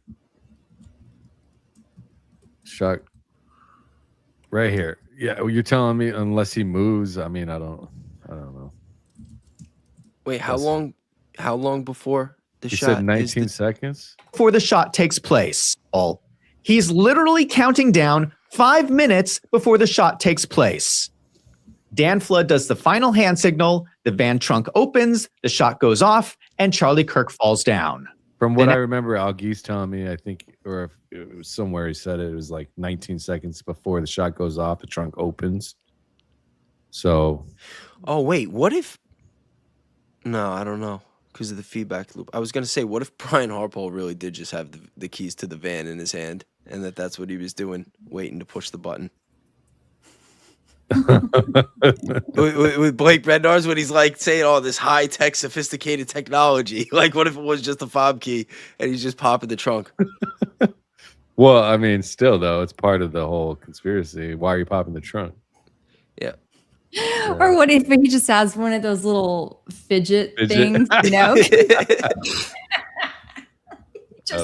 He just can't stay still. He's just popping, you know? After the shot. Yeah, popping some mints. Mm-hmm. Brown Shirt Man runs over to Charlie Kirk and kneels down next to Brian Harpole. They carry Charlie Kirk's body Right there. Pause it. Motherfucker smiling. How you you guys gonna tell me he's not smiling? Look at this guy. Oh yeah, Come on. absolutely is Look at this smiling. guy. Shit-eating grin. Yeah, he's smiling. Guy looks like the fucking Joker. It's super sus, dude. That whole scene right there is sus as hell. Yeah, yeah, all three of them. Do you notice anything strange about this photo? Yeah. In the back pocket of Brown Shirt Man, we see the shape of what looks exactly like a palm pistol. Can you pause there No, real that quick? looks like fucking a can of dip. Dude, looks like that thing right that here. thing would not fit in his hand. That thing is bigger than his fucking hand. So I don't know what he's talking about. That looks like Zin. Yeah, that's not fitting in the palm of anybody's hand. And this is what I mean. Every Maybe Shaq. single time this fucking guy tries to like zoom, look right here. It's like, no, asshole. Move the camera 6 inches to the side so we can look at the other thing. You know, like the hanging wire and the lack of blood. I mean, the it's just my diameter opinion. of that looks like it would be twice the size of what it would have to be to fit in the palm. of Well, I mean, someone's hand. these It's all look really different sizes. I mean, a pocket. I mean, it does look kind of. I mean, no. Yeah, but they I have- mean, but they have other when you pieces. see the little like jut out to the side too, like the little Well, you have the barrel and you also have the back where you have the trigger. Yeah. You don't see that in his pocket. I You don't have to know. see both We ends. just need I don't know. I just need one of these little palm guns so I can get to know it better. Yeah, I don't know. Yeah, I think Junior Nana Boomer is right. I think that Cutler is a distraction for us to consider the palm gun. See the shape of what looks exactly like a palm pistol. Does anybody find this suspicious? Can the Brown Shirt Man please explain what was in his pocket? Because it looks like to me like he has the outline of the murder weapon in his back pocket. Now, to be clear, I cannot say for sure that Brown Shirt Man murdered Charlie Kirk. This is all circumstantial evidence. I'm trying to figure this out from the limited video footage we have because the police is not investigating this. There are other people with credible theories about what happened that day. For instance, another investigator, Baron Coleman, does not believe the palm gun theory, and he thinks some form of electrocution was used. Can you pause it there? We do not have all. So again, Barron has said many, many, many times he does not believe in the electrocution specifically. That's just something he was looking at because he had some interesting material for that day. So the fact that he says that and equated that to him more than anything else tells me that he didn't do his research and he's just kind of throwing stuff out there.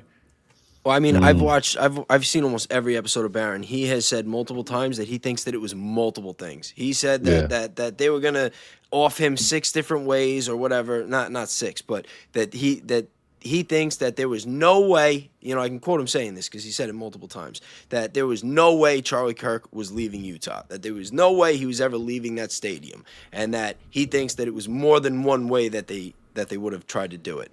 Yeah, but what Wilson Finance is saying here is that his theory is that he got electrocuted. Like, that's the only thing he says. He just says it's another lie by omission. Yeah, exactly. And the thing is, if there's one lie by omission, then okay, it happens. But every single point that I've seen him make in this video, it's just like a misdirection. Every single one. It's interesting. I'm very underwhelmed. I'm not going to lie. I'm a little Well, disappointed. there's people in the chat saying he's basically just covering all the old theories everyone already debunked. Yeah. He's going all the way back to QAnon. I'm surprised he didn't bring up the freaking passports from 9/11. I mean, I'm just being real. Careful. You can give some ideas away. No, I know. You're based. Base is base. No, like, come on. What do we? Well, what's next? He's going to talk about how Lee Harvey Oswald, whatever his name was. Like, come on. I fucking can't. So this is the further along we get. I would like to see what this rounds out to, but Form of electrocution was used. We do not have all the details, and I am still open to other explanations about what happened. But my opinion, even if we don't have all the facts figured out, this looks like a full-scale military operation. We need a full investigation. We need congressional hearings. One of the questions everyone keeps asking is why Kash Patel, the head of the FBI, is not investigating any of these leads. Why isn't he looking into Brown Shirt Man? Why isn't he investigating Turning Point? Why isn't he looking into Fort Huachuca? I believe he's ignoring all of these leads because if he starts looking into any of them, it will reveal that this is part of an ongoing military operation to interfere with US elections and benefit Donald Trump. That is why we are not getting justice. This looks like it has been going on all the way back to that photo in 2017 with Charlie Kirk and Tyler Boyer. Republicans like this idea of QAnon because it made them feel like the military was going to help them win the election. But the idea was that once Trump took power, he was going to dismantle big government and give the power back to the people. That is not what happened. It looks like he wants even more power. This escalated from 0 to 100 miles per hour really quick. And now we're having assassinations. I don't care if you're Republican or Democrat. I do not want the intelligence agencies to interfere with our elections. I don't want the CIA involved. I don't want military intelligence involved. Elections should be decided by the people. Now, I would suspect that Donald Trump probably is not aware of everything that is going on. It is common for intelligence agencies to keep the president in the dark sometimes. But if Donald Trump is innocent, he needs to go down to Fort Huachuca and clean up this mess. Because it looks like to me like Charlie Kirk was murdered and it was not done by Tyler Robinson. I just want to end with this. I am exposing some very powerful people. Please share this video with a friend and help get this information out there. And if something happens to me, just know that I did not commit suicide. I think the only person he exposed in this video was himself. That's my final assessment. That's my final assessment. I would say my final take. There's 5 of us. I'm saying that is mine. If anyone, don't be like Trigger Smart doesn't even know me. Like we didn't. Oh, how are you? I'm Baze. Official introduction. So don't hold it against anybody else, especially Kelly. I'll get very upset. But not for real. Like this video sucks. So should we should vote. So in the chat. I guess all the chats. I don't know. Guys, who's more based? Wolves in Finance or Baze? Hold on, chill. Let him get it. Sorry. So if you think there was something useful in this Wolves in Finance video, put a 1. If you think it was just a bunch of fluff, put a 2. Oh no, it was useful, all right. I didn't say it wasn't useful. I think it was useful. Chat, don't worry. Your comments aren't going to get deleted, and they're still in English. Ooh, Trigger put 2 before I put a 1. I think it was useful. I think that talking about the QAnon stuff, I think, maybe bringing back up, I don't know, the symbolism to me it's a very muddy water type of situation there. But there's a lot talked about here. I mean, I think that it's useful for people that hadn't seen the stuff he was covering already. I think it's tough for us to look at it objectively because we cover this stuff and we know all the stuff he's talking about. Look at all the things he brought in. He brought in Roseanne talking about the deep state, talking about the CIA, FBI, the sports thing. I mean, he goes through a lot. I think that it's at least a good reminder of that things are not what they seem, and we need to be aware of that. No? Yeah. There's at least 2 things. I see a comment in here from Kitty at 10:12, at least my time. So about 2 minutes ago. That's a really good one. Even if Wolves repeats old details. Yeah.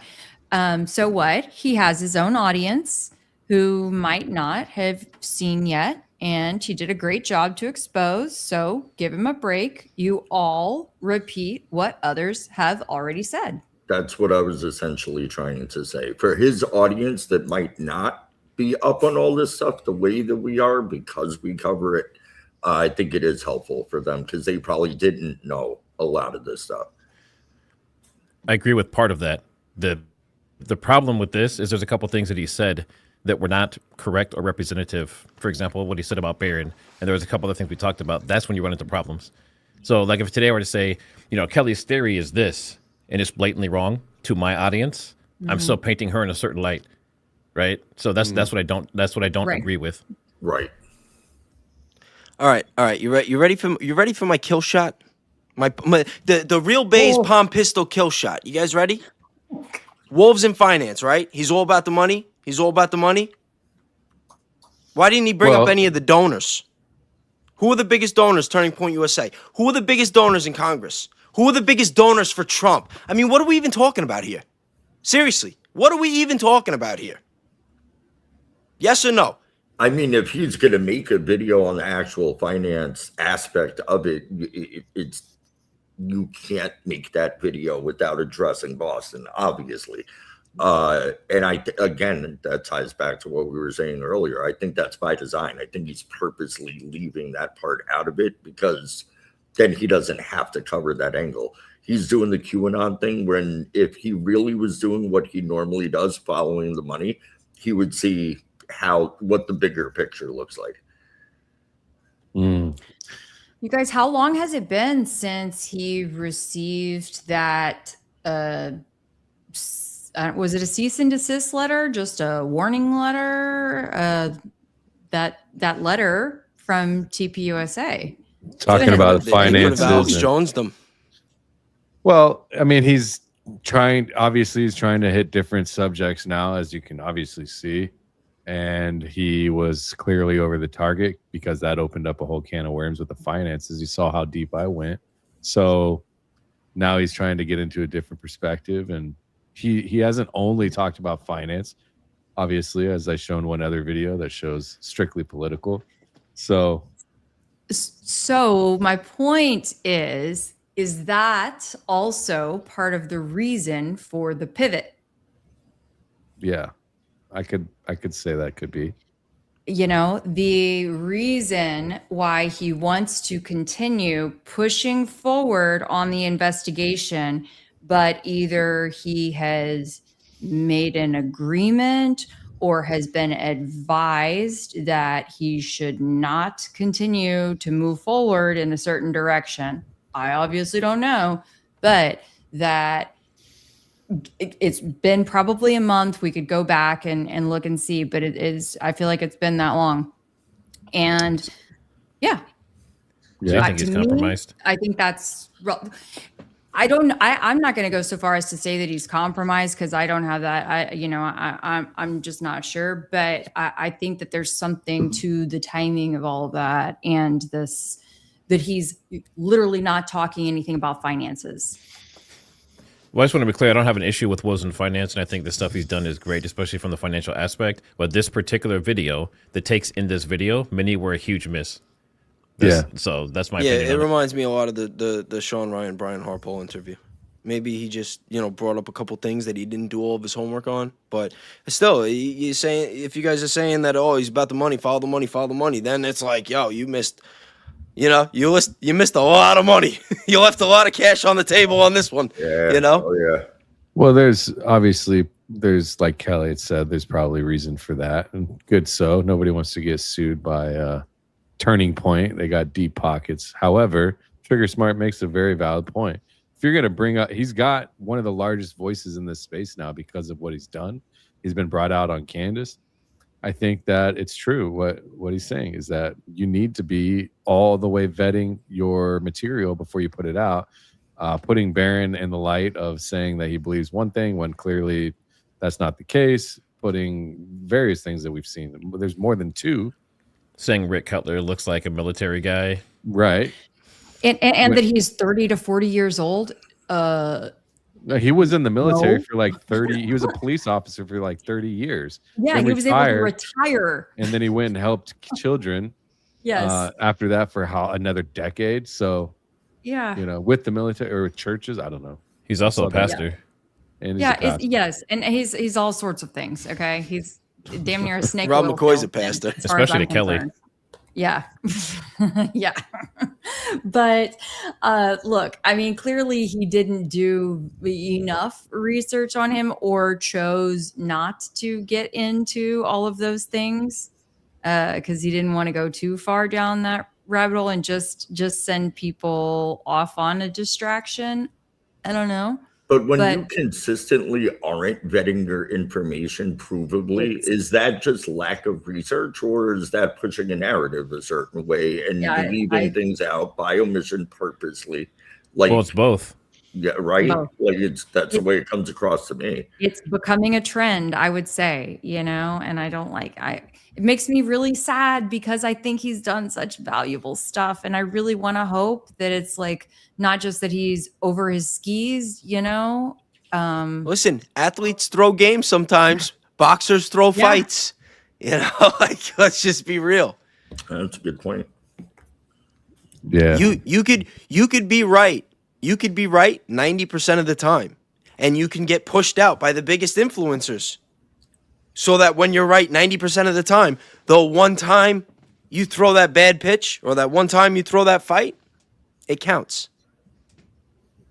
Yeah, I mean, there's a lot of I think that it's this video, like I said, raises some interesting perspectives. I think that there's value there. Raises the QAnon thing, and then also to me, it brings deeper reasoning or at least looking at Iran. Charlie, if we are honest here, Charlie back when said he wasn't about this bombing Iran situation, and now look where we are, and he's timing this right after the day after we go to war with Iran. I think it's kind of interesting. I think that you make a great point. That is a great analysis. Everything's, you know, it's like they're keeping us from locking in on one specific thing. It's like, oh, one day it's this and then it's that, and they're just keeping our attention all over the place.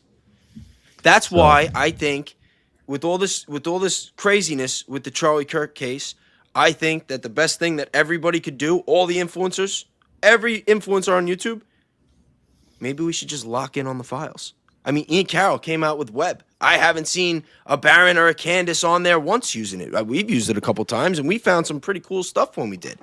Imagine if everybody was like really digging through. Well, we got to stay. We can't just we can't stay focused on one or the other. We got to do multiple, right? The problem with the files is that YouTube doesn't like it, so we got to be careful. But I do want to read some of these chats. Yeah, that's probably why I only got 70 people watching right now, and that's like a lot for me.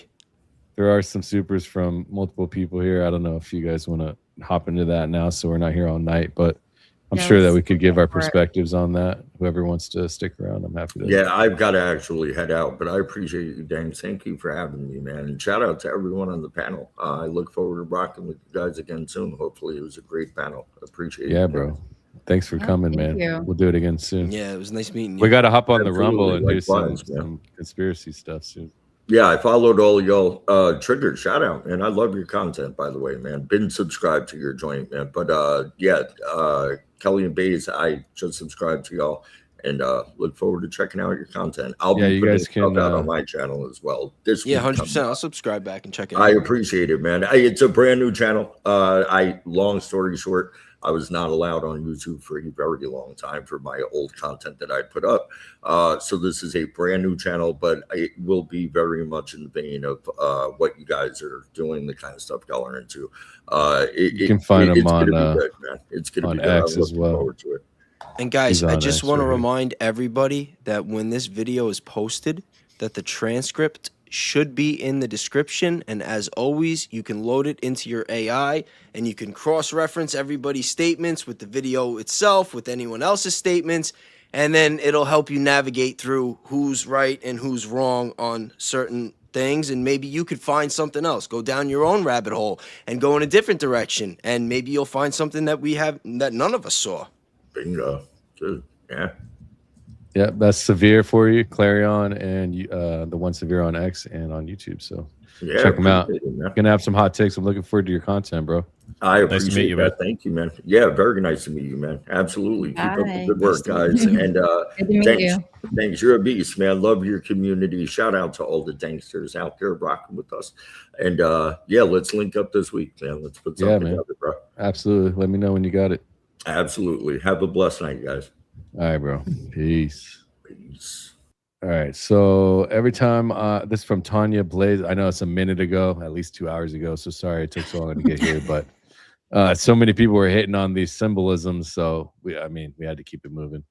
Tanya Blaze G7B with the $5. Every time I've seen Candace Owens do the sign in her videos, she's always saying, yeah, okay. And she's doing the sign.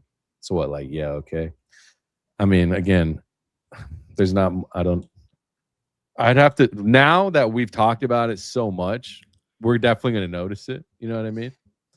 But I can't recall like all the time she threw the sign and didn't say anything right now. You know what I mean? That's just me. But thanks for the super chat. Marie Pickard, California, $12. Canadian $12. The OK sign was a 4chan troll meme back then. My teenager at the time told me about it. All right.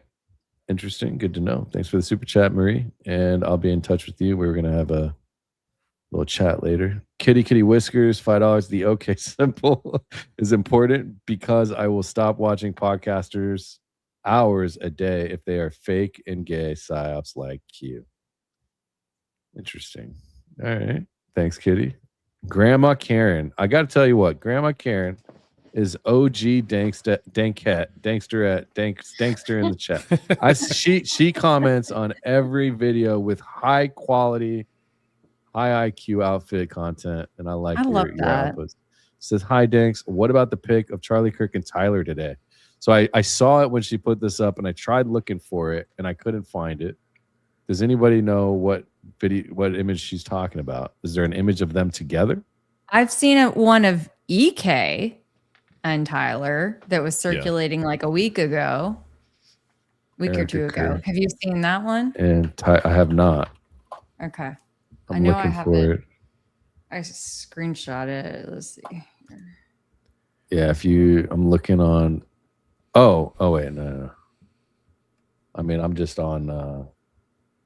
Let me see if I can not cover his face here. So, I mean, I haven't seen it. Okay. You got it? Let me. I capture all kinds of stuff on my phone. We'll keep going while you make a good point though, Danks, because you're saying like just because they're doing an OK symbol or the hand thing, like that picture with Charlie and Candace, doesn't mean they're involved in anything specific. Mm-hmm. But if you see that kind of stuff over and over and over again from the same person, then that's when you start to question it. Yeah. That's right. And this same person mentioned, I don't know if you've like looked into this deeply. Okay, here it is. They also said Valhalla does it often as well, and it's been bothering them. So, I mean, there are people that just go okay. Like I know plenty of people that like just do it as okay, and you know what I mean. It's like people that like I don't have any reason to question whatsoever. For sure, I agree. Oop. Yeah, it's all right. Don't worry. Yeah, I found my picture. So might be better for you to just hide my face altogether after this one. No, I'm just kidding, bro. Oh, I put him over there. Yo, Trigger, and I apologize if like I come off abrasive at all. Like I don't mean to. Like you could ask Danks. Like I'm actually like a really chill person. It's just like kind of like how you know what I mean. I have 6 brothers. Okay, I just and I train with military guys and stuff. Like trust me, you're very tame compared to the people I deal with on a regular basis. Okay, no, just because like like especially like the first time we're interacting, and I'm not that familiar with your content, but I've seen a couple of the videos and like Valhalla, like he's been awesome to me, and I saw you on a stream with him not that long ago. I think Jesse on Fire too, and like I don't know, like I like asking questions, like I like pushing back and like trying to, and I just don't want it to ever come off like disrespectful in any way. That's all I'm trying to say. Charlie said always ask questions. That's what he said. Yeah, well, I mean, hopefully it works out better for me than it did for him because, I ask some pretty tough questions myself sometimes. Yeah, I mean, I'm being serious. Listen, big fact. When you're like really trying to get to the truth, because like there are some people out here that do just want to make content and play it safe and make some money, and like that is totally okay. There is nothing wrong with that. But like I'm one of those people that really wants to freaking find things out. Yeah, I am too. That's why I'm here, bro. Absolutely, and there's no shame in that. Marie Pickard with a $10. Welcome back again with the super. Haven't seen anyone cover this. At the televised White House dinner with Bibi months ago, Trump said, Bibi told me backstage. Backstage. I'm not familiar with this, but it's definitely something I'd be interested in checking out. Looks like Kelly's got something to show us as well. If Thanks you for want the to put it sticker. up, yeah, if you want to put it up on stage or whatever. Sorry, go ahead. No, you're good. I will right now. Marie, just remind me because we're in contact right now. So she'll remind me about this and I'll check it out. If you have the content, Marie, that way when we talk. This can't be real, dude. I've seen That this one's been one. proven fake many times. Okay. I Yeah. think so ask the person if that's what they were referring to.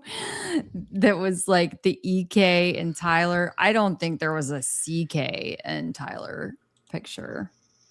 Yeah. But that's why I put the the Wasn't the CK screenshot. and Tyler picture in the video we just watched from Wolves and Finance? I didn't notice that. I didn't notice that. They were doing the symbol. They were doing the whole. Oh, Charlie Kirk and Tyler. Oh, that one? Is Oh, that that the image? Tyler. Oh, Okay, I was okay, thinking okay. Tyler Robinson. Sorry. But why? Hold on. Okay, let me go back to this. So Yeah, she says CK and Tyler doing the okay. Yeah. What about this pic of CK and Pick of Tyler? CK and Tyler. So that's today. what they're. Okay, you picked Okay. up on the cue. I Okay, if you missed. would have said the okay thing, then I would have. Yeah. Sorry, that was Okay. that was so 3 hours ago. Makes sense. All right. Well, I mean, again, Sorry. I've spoken on that as many times as I can, and there's not enough information for me to derive that. If there's any, okay, this would be the best is if anybody can find any evidence of Charlie Kirk being involved in any Freemasonry, family tree line. Erica obviously has some, but I don't know if anyone's tied her and her family, but looks like Candace might be. So if we can maybe tie some history of Charlie there, then that would be more evidence. But Well, until I had then, heard a rumor once. I don't know if it was true or not that Charlie's father worked on Trump Tower as like an architect or something. Yeah, I think that's true. That is true. That That was is true, right? Yeah. Mad World. And I hadn't heard of that, which is interesting that you say that, Base. Mad World with $10. Low key embarrassed to say I was immersed in QAnon from the very beginning in October 2017. I would be happy to answer any questions in the future. Severe, spot on. Good to know. Let's catch up on that. I think you're in my Discord now, so I'd be happy to chat more on that. You got a gifted Ooh, membership. I Go want to ahead. say one more thing too. Actually, since you mentioned the Trump Tower thing, and also kind of tying into this whole Masonic thing and everything, it just kind of hit me.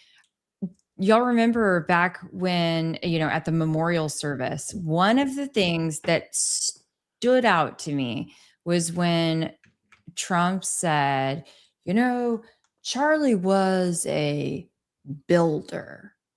It was like builder. Like that is very much a like Masonic word. And like anyway. So if anybody wants to go down that rabbit hole a little bit. Well, Charlie was saying Charlie was a builder. I mean, that could be interpreted a couple of different ways. And especially if his father was an architect, it could be in some way homage to him as well. Maybe. I don't know. What do you guys think? Yeah. Well, I mean, sure. It's like it's a double entendre, right? And so it could have multiple meanings. It's just, I think as Erica says, she doesn't believe in coincidences, right? And so Yeah, I say I that a always lot. say these are coincidence. Thanks. I just sent you something. If you want to pull it up real quick. It's in the Discord. I got the joke, Kelly. It's not even a joke. I mean, I think they are, they just go hand in hand. Thank you, Trigger. I missed your dry humor and my cheesy humor.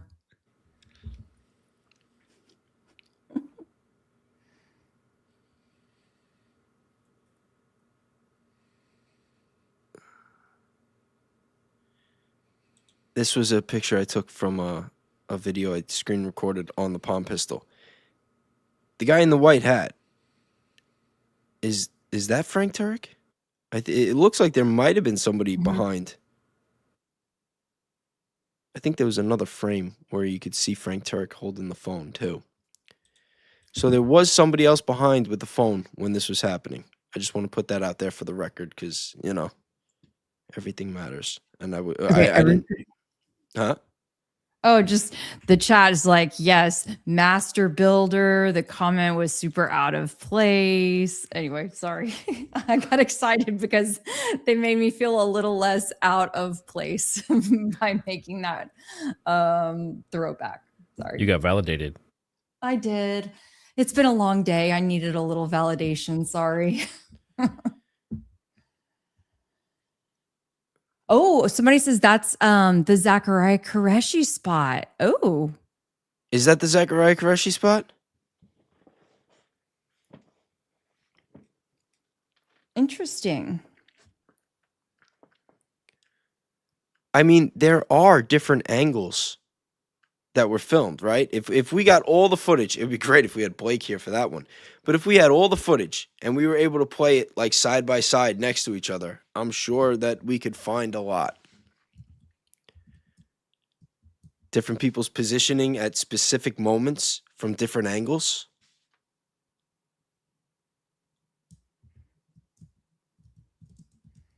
A lot of them definitely moved. Some of those key players definitely moved around during that short 5-8 minute span. That's for sure. All very strange. Oh, I found a good one. Thanks, you're muted. Oh, damn. I wonder how long that's been. For a hot minute. It's been at least 3 minutes. I can tell you that much. Well, I said a lot.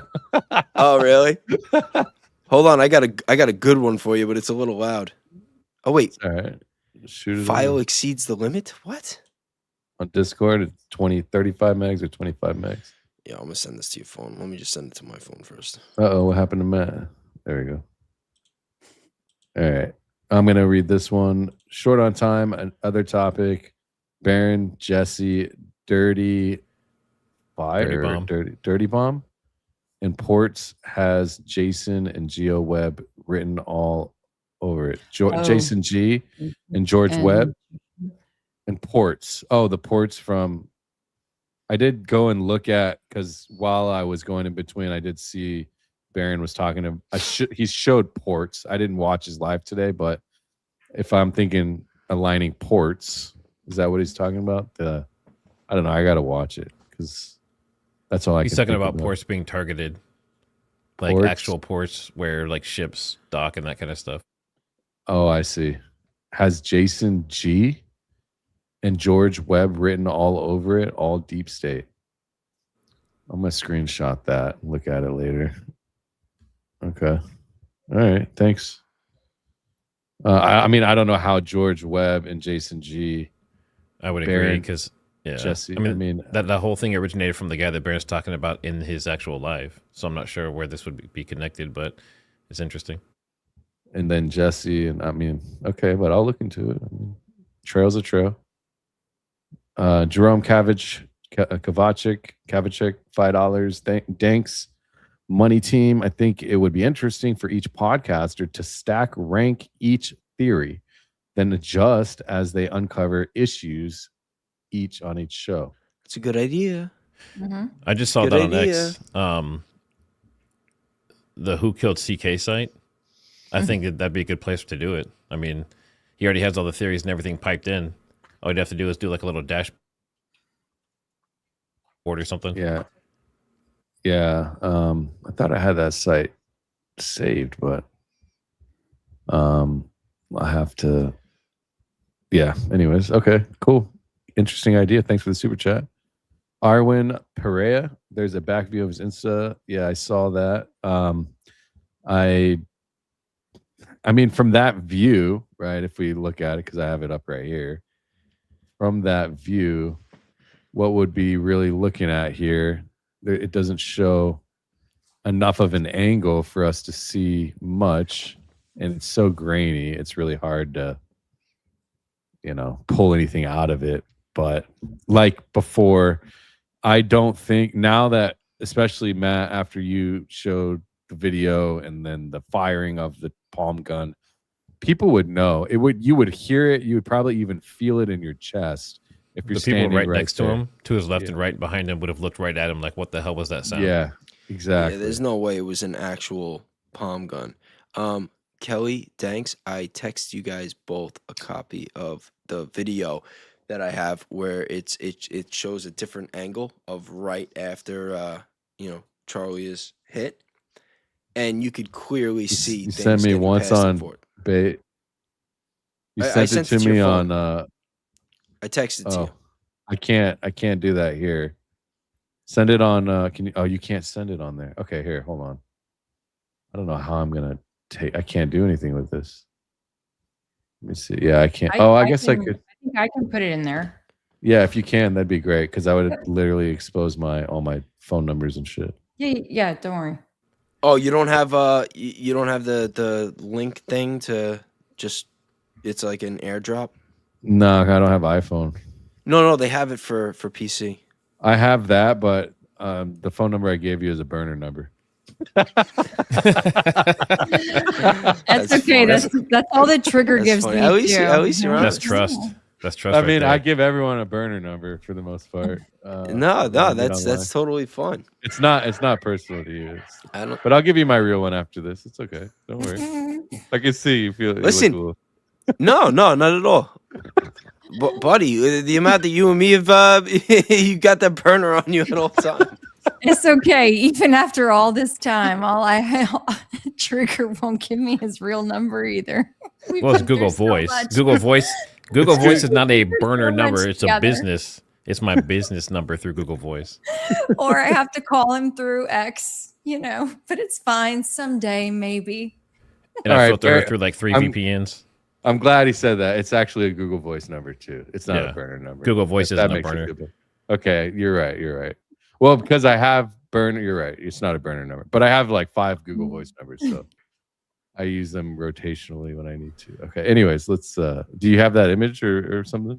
I'm working on. I'm trying to save it to my computer and then upload it for you. Hey, thanks. I gotta jump. Can we change this All right, topic? Thanks for joining, man. Appreciate it. Yeah, I have to get ready for this this late night war stream. So, but yeah, Nice Base, nice meeting to you, meet man. you. Kelly, nice to see you. Thanks for having me on. Good to see you. Everyone in the audience, it's always a pleasure. But Yeah, if you don't, I'll pull up your YouTube and then you can find them on. But just be careful when you go through this stuff. There's so many people making content. There's a lot of stuff that's old and outdated. There's stuff that's been debunked. I mean, obviously, be curious, ask questions. But if there's things that people keep recycling over and over and over again, you can have it in the back of your head, but look for other stuff too. Like move forward. Don't just like stay in a circular pattern. Yeah. And with that, good advice. Appreciate you, brother. Oh, there's somebody that made an account called Trigger Daddy. And he took my picture and made it look like my dad, like an older dude. No, we're on and X. I was on X, and then I said something. I commented on something, and he's like, "Good job, son!" Like like down below it. I was like, "Oh my gosh!" But X took it down. They said he was trying to do a parody of me or something, but it was entertaining. But all right, cool. I'll see y'all later. All right, man. Okay. Appreciate you, bro. I'll be care. checking your show out later. so Bye. Take care. All right. Good, man. Good dude. I'm glad to have him on here. He's got good perspective. He's fun. Yeah. Yeah, he's like very, very like I don't know. He composes himself very well. Pretty No, be composed, serious. right?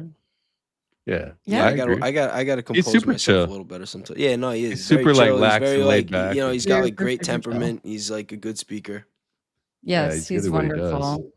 Yeah, that's why I've been watching towards for a the end, while. I'm like, oh man, here I am, like going, da, da, da. I'm like, like. But hope he that's the didn't best take it part the wrong about way. having these different personalities, and that's why people watch. You know what I mean? It's a nice change of pace from just one person or whatever. So, all right. Exactly. Mystic Maverick, $9.99. Kelly, Trigger Danks, thanks for your work. Zach said Charlie Kirk was a double agent. I didn't hear him say who the 2 entities he was working for were. Did you? Interesting. I did not. He did say that. I remember him mentioning that. But double agent, I would imagine, I don't know. Do you guys have an input?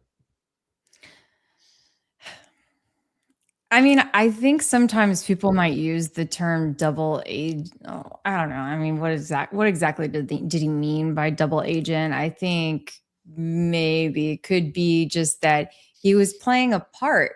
I've shared this with my audience many times, as I say, like, let's let go of our preconceived notions of Charlie and of TPUSA, America, whatever. When we begin this stream, kind of like I did earlier, but I think that he could be, he could be working on behalf of the US government and also on behalf of another government or multiple interests. Very interesting. The shadow of Wolves and Finances video. Yeah. All right. Boston. Boston. All right. Helga Shabalaba. And thanks for the super chat, by the way, Mystic. I think that was from Kelly's maybe, but Helga Shabalaba Ding Dong, $9.99. Could you say that one more time? Helga Shabalaba Ding Dong, Love it.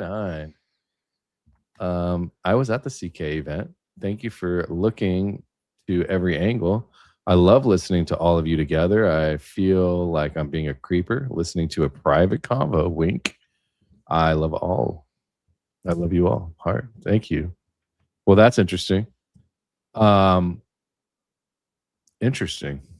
Yeah, I would like to talk to somebody, but obviously they put a chokehold on people talking about that stuff. I haven't really asked for people to reach out, only out of respect for that, but And actually, you know that the chokehold thing is not actually legit, you know? How is it? That the oh my gosh, the They'll gag cease order. to- Gag order. Gag yeah. order does not actually, it only applies if you are specifically told by the court or by the prosecutors or the defense attorneys, do not speak. And essentially that's supposed to only be reserved for witnesses who they definitely intend to testify. Interesting. Well, didn't the And- court say? I mean, that was like the first hearing, he said, before the first hearing even. No? Yeah, that was, I think that was really the internet commentators poor analysis of that court order, because the judge then later revisited and clarified that. And yeah, so that's not how it's been interpreted as of late. Okay. All right. Yeah. Good to know. Well, if you send me an, you know where to get a hold of me if you want to come around. Holla at your boy, holla at your girl, you know. Yeah. Holler at us. Email is right here. Let me Come throw talk. it up. There you go. You can find me there. Let's see. So where are we at? Shabba Dabba Ding Dong. All right. RC is a big time shot. Rick Cutler is a big time shot. That can be interpreted many different ways. But all right, cool. Thanks for the super chat. Based. That's for you, Base. We all know. You don't have to pay to tell us that. We all know. Emma Loy, good to see you. $20. Thank you. Stay focused. Follow the money and the facts. Don't get caught up in the distractions or the palm pistols. Love the collab. You all rock. Keep going, Max. Heart. Yeah, I mean, I definitely think there's something interesting with the palm gun. It's not that it's the palm gun, but Rick Cutler in general. There's something strange. And then also hopping over the table, the way that they interact with the body. I wish you could pull up. That's the video that I sent when you see him hopping over the table and the stuff getting passed back and forth. Hold on. Yeah, it's a little loud. I'll turn it down. Let's Yeah, start see it if you over. can zoom in a little bit too. Let me get rid of that for real quick. So can I zoom in? I don't know if here, hold on. Let's see if Oh I yeah, can. you can't crop it in this. I can't. Yeah, not on this one. Not in good old, what you call it. Do you want me to try to? I could edit it probably real fast. Yeah, if you could. Yeah, if you can crop it. Yeah, let me edit it real fast. I forgot that you can't blow it up. Yeah. Yeah. Okay, keep going. Keep going through the chats, and I'll edit it. All right, cool. Thanks, Malloy. And this is the last one here so far. $5 from Alex. Got mittens. May God bless all of you. Thank you for this podcast. You're welcome. God bless to you as well. God bless the rest of everybody in this chat. And don't forget, we are all just here for the same purpose. Remember what I said. I sensed some hostility. If you feel like somebody's off task or off trail or bringing up information that you might feel is irrelevant, that's just how you feel, right? People are going to pull at all the threads. There's no need for anybody to go after anybody for irrelevant content. Now, I do think what Trigger Smart said is valid, where if you're going to put content like that out in regards to Zach from Wolves Finance, I think a little bit more due diligence. I have a feeling that Wolves will come out with another video, maybe saying some additional things if he's going to continue this. So, yeah. And like I said before, when I said that there was a lot of things that felt like, being omissed, he could be saving it for another episode. You never know how content creators work. Like, they'll touch on this and then they'll juggle on that. So, Yeah, very true. Very true. All right. I don't know. This is a pain. I'm trying to not have to open like my big editing app. I was trying to just do it in QuickTime, and it's. If you just send it to me on X or on email, Okay. thanks on look. just do it real quick and then I'll resend it. Yeah, it's fine. Or if you just tell me where to find it, a link or whatever. No, it's not even that. It was in my computer. It's Somebody's okay. It's already done. I just gotta bounce it. I just had to change the aspect ratio. All right. My All right, wife who texted am I me. sending it to? You send it to me, bro. You got it?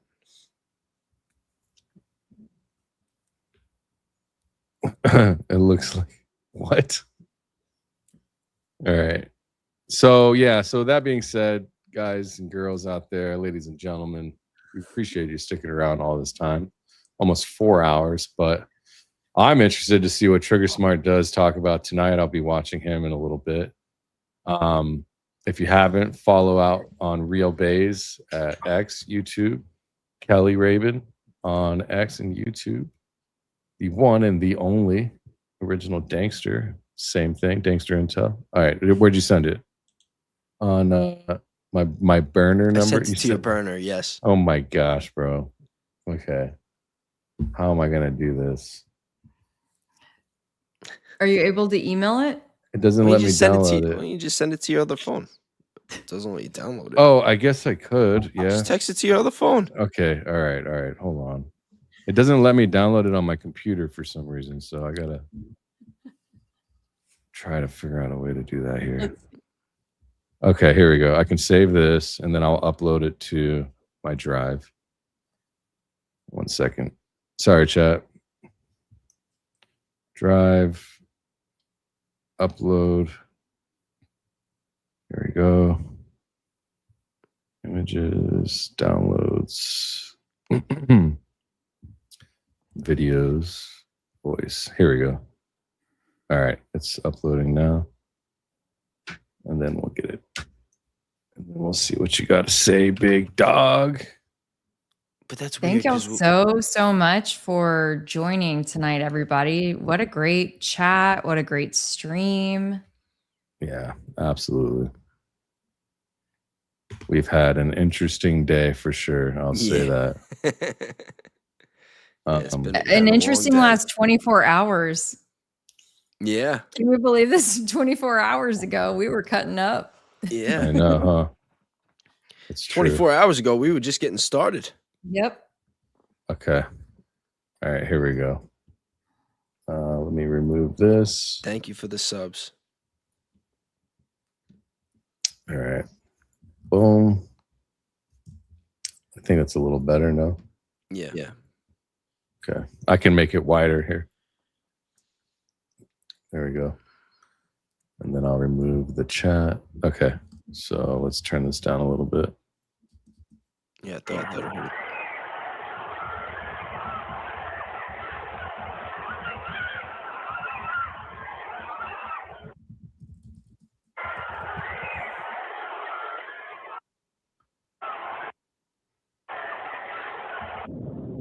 It's so blurry. It's hard to see. That's pretty tough to see.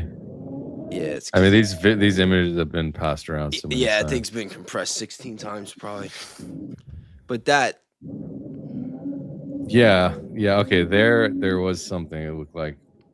Yeah. I wonder if we can get a better video of that. Hold on 1 second. I'm gonna actually pull something up. Give me 1 second. Okay. Charlie Kirk security handoff moment.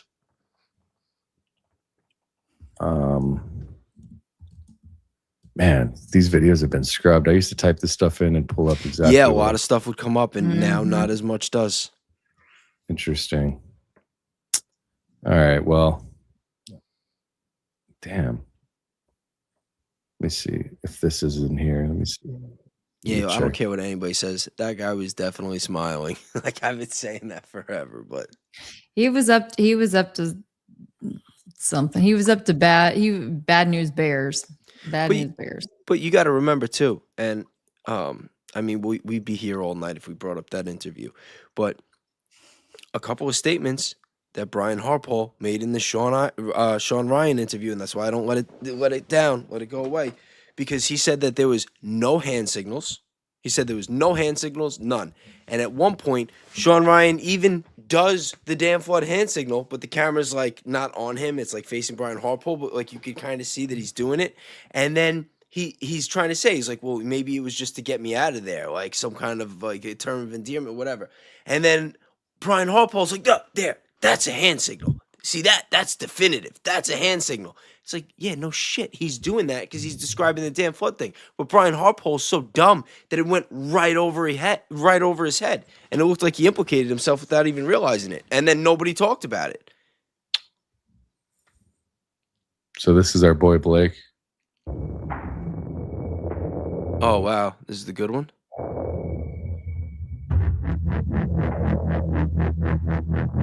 Listen to that music, bro. Right here. There's nothing in his hand right here. Nothing. His hand is flat and empty when he walks away. You not notice that? You see Yeah, that? but what the hell? Like, what is that Look. about? I mean, in the heat of the moment. But also, But that's not the it one was we like were a looking no-look at. thing. To me, though, okay, first of all, you guys remember that guy in the heavyset guy in the blue polo and the khaki pants? Of all people, that is the Y Refi sponsor. Like, he's a sponsor. He's not a security dude. And this isn't even the part that we were just looking at, too. This is a different part. Like, what's he doing back there in the thick of it? You know what I mean? That's so weird. But also, it's like it just looks like he's grabbing at, like he's expecting to grab something. Again, maybe it's Yeah, that's the totally thing is that planned. can be in the heat of the moment. You might be like, here, go do get that, and then nothing gets handed off at the end of it. You know what else I found awkward? Actually, no, I'll wait till we cover this and then I'll say it. Blake does a good job, though. It's a good idea to slow this down like that. Let me speed it up a little bit. Yeah, but we got to get to that. And then he's putting some in his pocket. You see that? Or grabbing something? What is he doing here? Yes, and oh, now and he he's reaches about- down. Now Did you he's see that? about, yeah, that's what it shows in the other one. It says watch closely. He's jumping over the table. He grabs something off of the table, puts it in his pocket, and then there's a pass off with Rick Cutler. Rick Cutler is handing him something, and then he goes away. So he grabs that, he gets something from Rick, and he's out. Allegedly. And in the meantime, just off screen, okay, you guys, to the right, the far right, there's the Mikey McCoy, really- he's already gone. Well, yeah, yes. Just Speedy Gonzalez out the scene. Yeah, But no, Zach there's missed the- that one too, but that's okay. Oh, We'll you forgive should him. also check out. You look in the far back. That's funny. You've got far back, right back there. Yeah, you've got some. What is this? That far back there, you've got that's like emergency medical supplies back there. Oh, those would have come in. Well, this right handy, here, imagine. yeah, that's true. Okay. You're right. Look at that. What is Yeah, that? isn't that something? I wonder what those Emergency could have been medic. used for. Emergency medic supplies. Wow, I never noticed. And then, yep, and then there. So this, what you're looking at right there is the laptop that Philip Oh. was using for the Yeah. audio. You know, supposedly. But what I was going to point to is down on the ground right now, like near the laptop, but all the way on the ground is the tall, heavy set, bald security guy. Oh, he's literally crawling. crawling on the ground. Yeah, that's true. Well, he's like trying to crawling, get and that would make someone. more sense if you're trying not to get Yeah, that's shot. that's someone that's doesn't not look in on like it he's- that thinks there's an active shooter. Maybe he's trying to pick up something and find something that was like, on the ground that he needed to scoop up. I don't Yeah, know. I mean, he could be picking up pieces of ABS plastic for all we know. Let me see if I can find something on We're X. talking hypotheticals here, and I'm just We're just throwing it all out there. every scenario. You just break it all down, and then it's like that person that made the comment before. Remember when he said all the influencers, you get all their theories, and then you just see what doesn't fit. Like that's what I try to do by myself. Is I come up with all the theories, and then I just like sit there playing with it like a puzzle and running it through AI and doing all the Bayes crap and and just try to figure it out and just rule things out as you go. And I'll tell you right now, I have ruled out Tyler Robinson, and I have not ruled out that he is alive. Yeah, I mean, this is also. I have not interesting, ruled it that- out. that I think shell he's that dead. flies I think by. in all probability he's dead by a large margin. But I have not ruled out that they faked it. Look at that. They no handoff, empty hand. Yeah, but we got to get to the part with Rick Cutler. Then Rick walks by, grabs something. I mean, I haven't seen this, but yeah, No, he this isn't grabs the something angle. real quick. It's to the side. Yeah, it's right before he comes. Yeah, but this is the whole. I think this is the whole. I don't want to. I'm nervous to play anything on X, to be honest. Just go back to even though it was grainy, I think that play the one that I sent you. I think we could still see it. This is really bad, bro. It's almost like mush that we're looking at. But this Well, one, can right- you try the one that I had sent and then or that one. yeah. Because even though it's small, at least the quality is. Yeah, what if it's not blown up as much? You want to try this one? Yeah, this one's very good quality.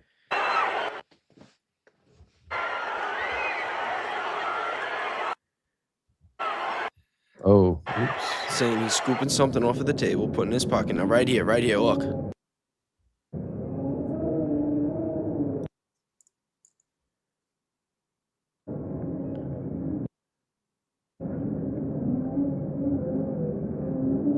Could be nothing.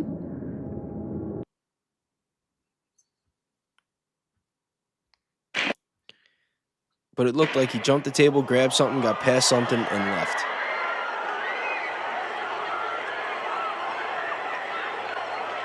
Yeah, he grabs something, puts it in his pocket, runs off. And then Rick is passing him something.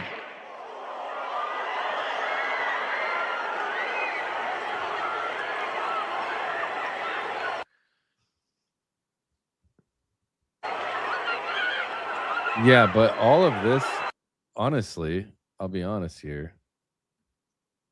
Let's go do something else then. If we're gonna do this, if we're gonna do this, you know where I'm going with this. Maybe not. Lead us, take There's us just there. so many anomalies, so many weird things that don't make sense unless their whole mission was to make it one giant distraction.